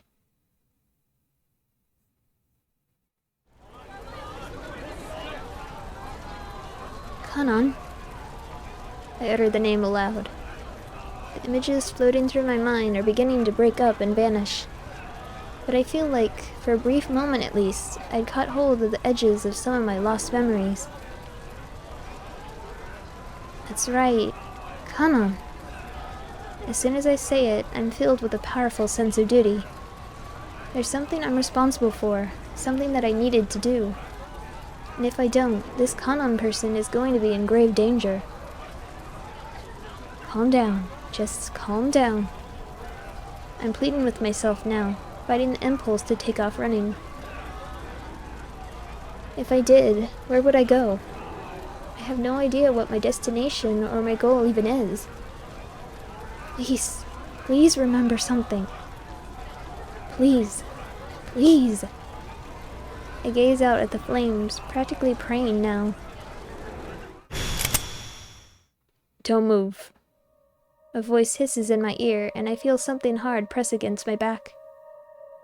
I don't need to turn around to recognize whose voice it is. I thought you said you didn't have any business with... I did a little thinking, says the man with the cane slowly. About how I might lure out Hitomi Osawa, see?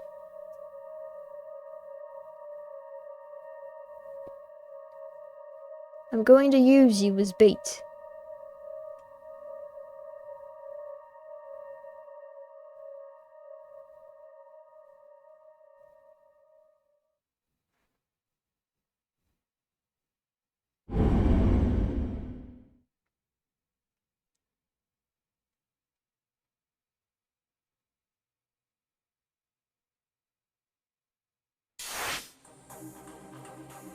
Oh no.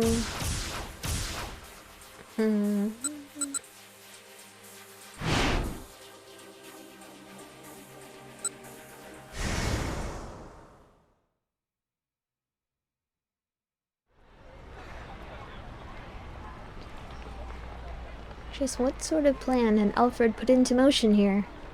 It seems that Tanaka and Osawa held the keys to understanding it.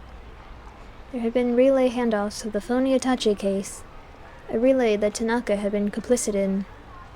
Then there was Hitomi missing... There was Hitomi missing carrying the antiviral. Osawa had confirmed that himself. Kano was starting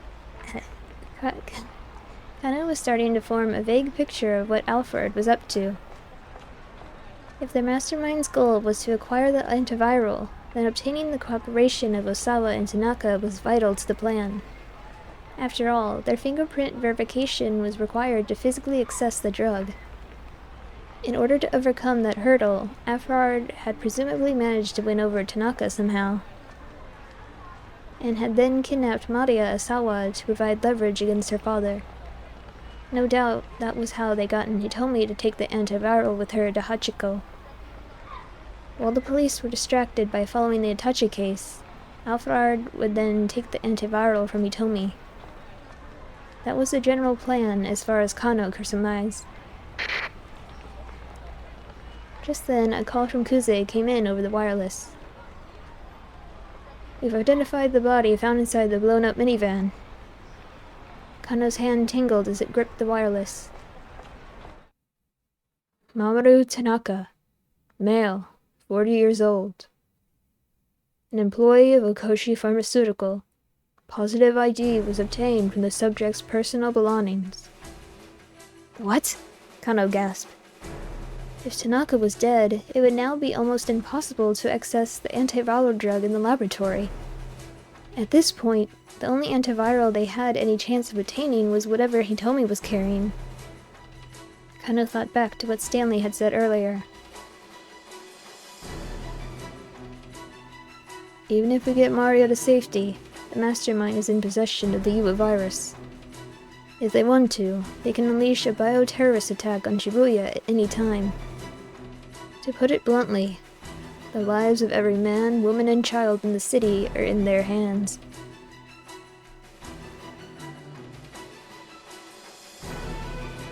No. A chill ran down Kano's spine.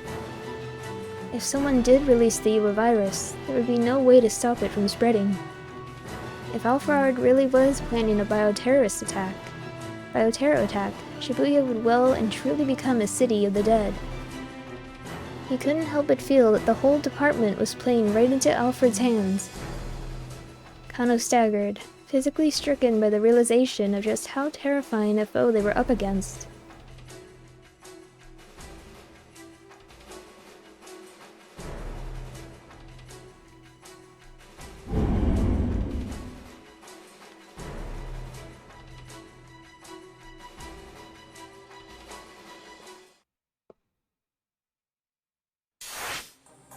Osawa...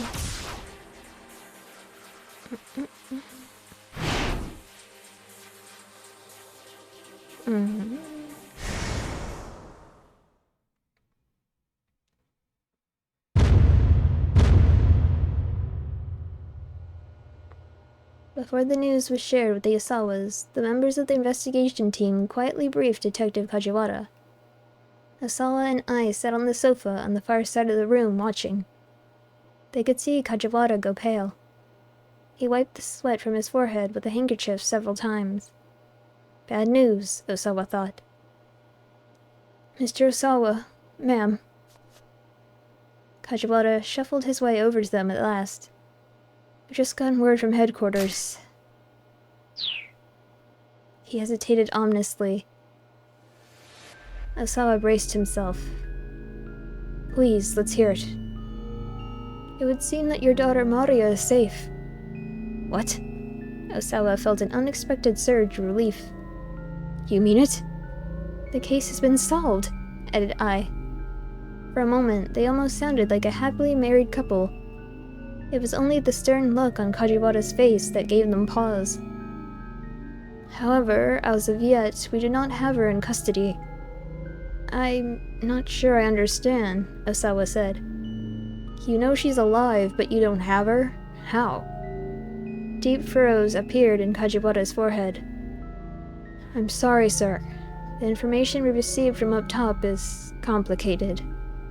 We've confirmed that she was able to escape confinement. It's just... The detective gave every appearance of holding something back. If there's something you need to tell us, then just say it, Osawa told him. It would seem that Maria has been infected with the virus. Infected? Osawa felt as if a taloned claw had just clutched his heart. It's not one I've ever heard of before, but... Apparently it's called the Yuba virus.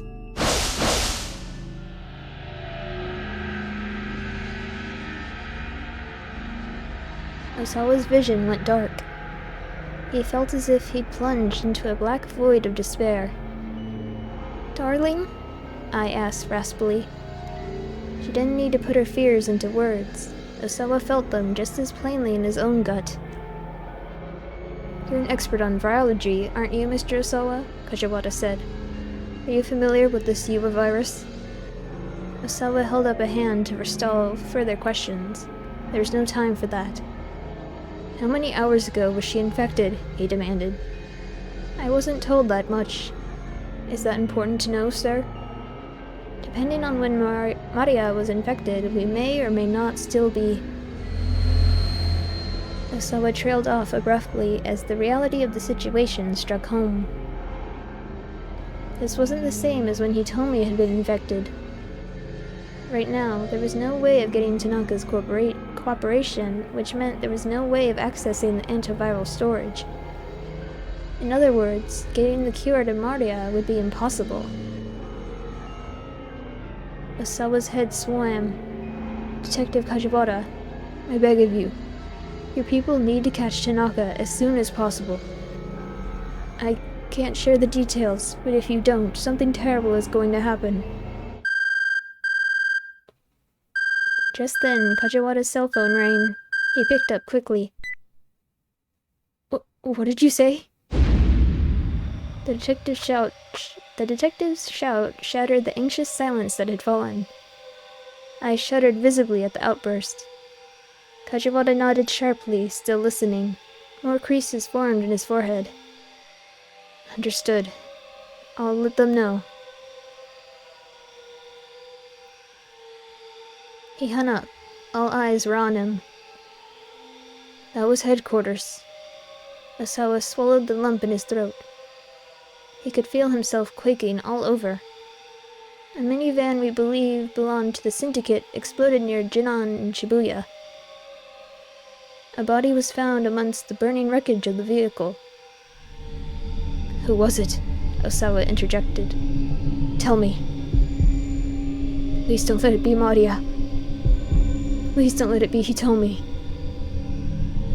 Kajiwara took a breath before speaking. We've conclusively identified the remains as Mr. Tanaka's. No!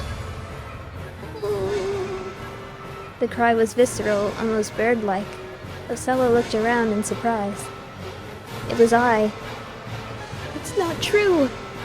You're lying! Her shrill screams reverberated through the room. Osawa felt that he wanted to scream, too. With Tanaka dead, there was no way to get to the antiviral. Which meant that Maria was going to die.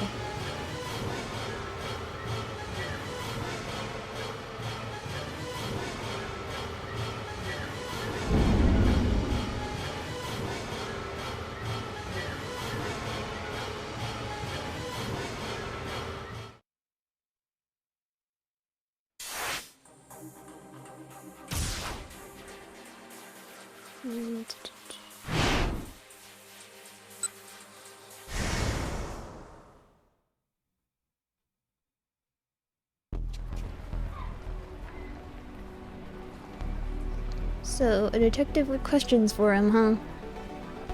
How about you answer a few questions for me? Was this an accident or an attack? We still don't know many details. Let me rephrase that for you. This is a major incident, Minorukawa exclaimed. Huh? The detective looked pretty flummoxed. I've been around the block a few times, and I know all your police PR lingo. And when you start talking about the details, that is 100% indicative of a major incident. Brushing aside Minorukawa's remark, the detective tried another question. Did you happen to notice anything unusual prior to the explosion? Unusual? Minorukawa thought back to the moments before the minivan blew up. Now that you mention it, I think I heard a cell phone ringtone. The detective tilted his head. A ringtone? No, never mind, forget that. There's no way the ringtone on someone's phone would be audible through all of that. Minorukawa struck the thought from his own mind as he said it. In all likelihood, he'd associated the ringtone and the explosion simply because one had happened right before the other. Kano. A large-statured Caucasian man had called out to the detective. Evidently, the detective's name was Kano. Thank you for your cooperation, he said with a bow. Then he ran over to the foreigner.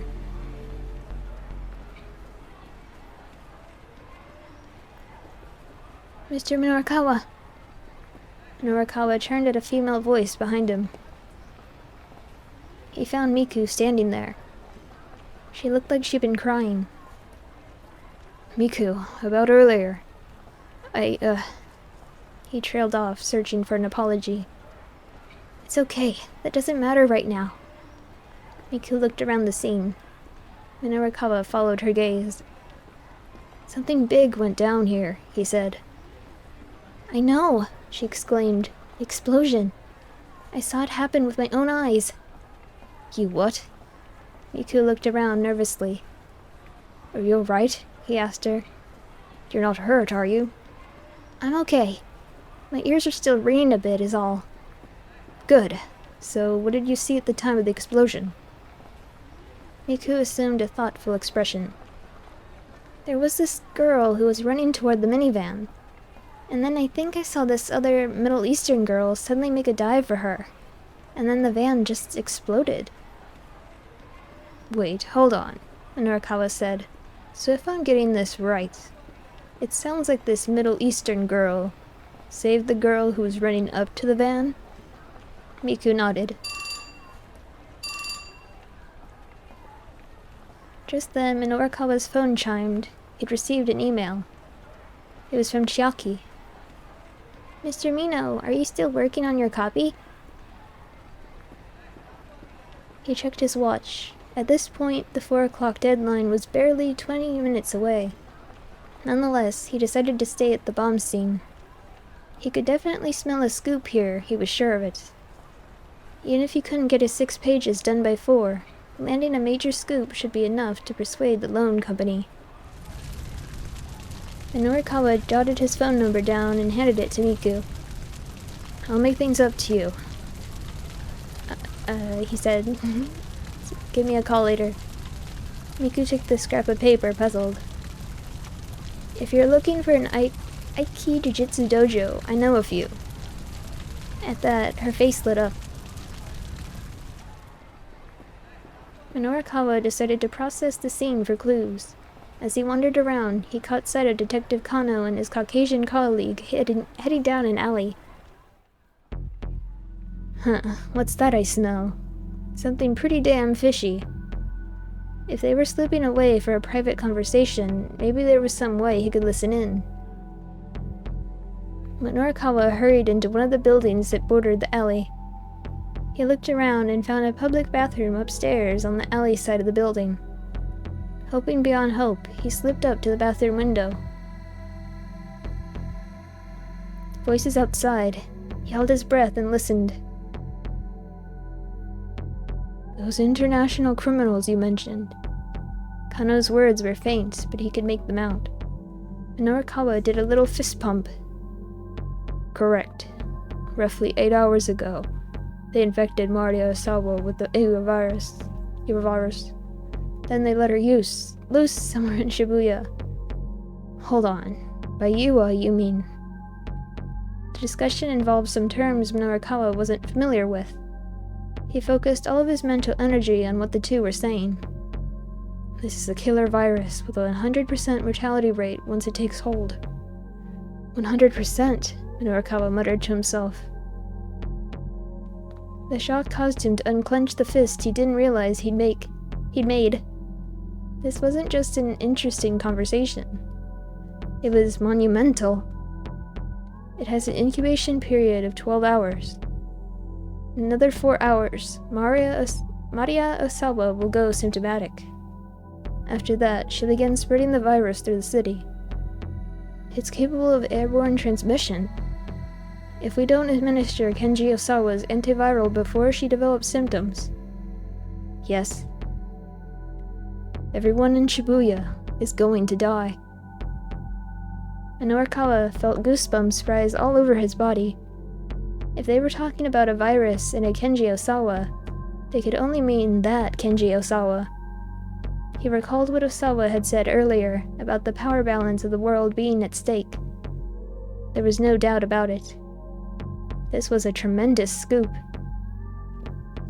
Well then, we need to find Maria Osawa and get the antiviral to her as soon as possible. Just calm down. There's more to the story than... It's starting to leak out. The door swung open loudly and someone came barging into the bathroom. It was Yanagishita. Why him again? And why here of all places? "Oh, I'm leaking here!" Yanagishita was on the verge of hysterics. His voice must have been audible outside. Kano and his companion went to take their discussion elsewhere. And they'd just been getting to the good part. "You son of a bitch!" Enraged, Minorikawa grabbed Yanagishita and tossed him to the floor.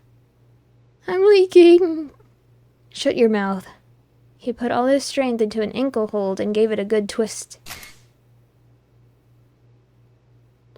Oh god. "Ah!" Yanagishita wailed. "Ah!"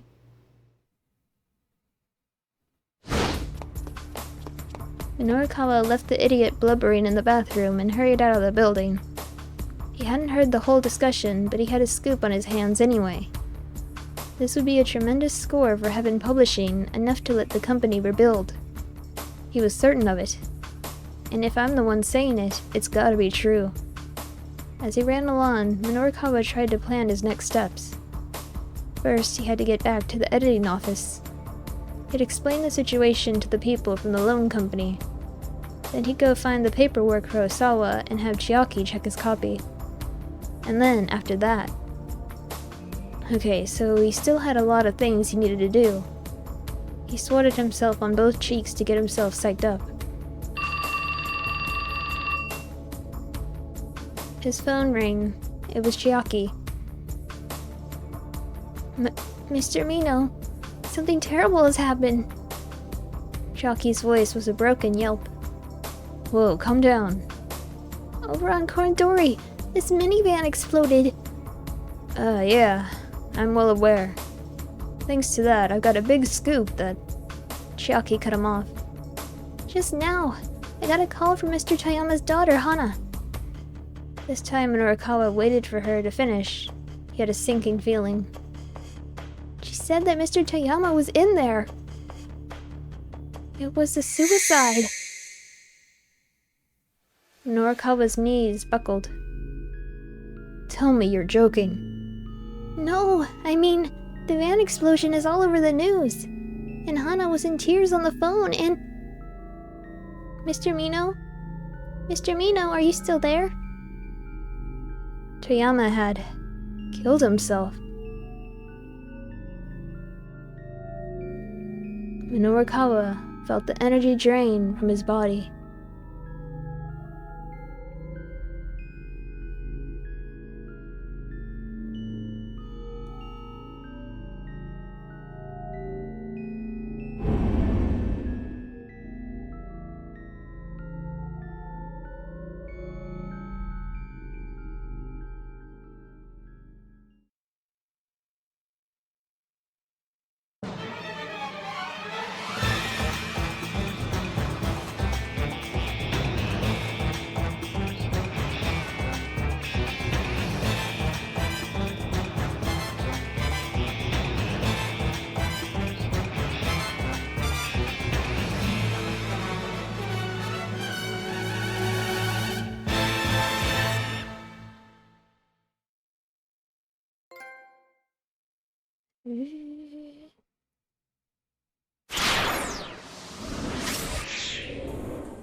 Okay.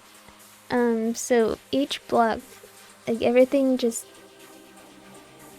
It gets more interesting. Oh my god. So I'm gonna end it here. I hope you guys enjoyed this. Next time we're gonna do 16 to 17, aka 4 to 5 o'clock. That'll be the second to last block, I think. So we'll see how it ends. I hope, you know, Maria doesn't die. And like the whole Tanaka Toyama thing, I don't know what that's about. But so many questions. Hopefully we'll get answers soon. So again, thank you for watching, and I'll catch you next time. Bye!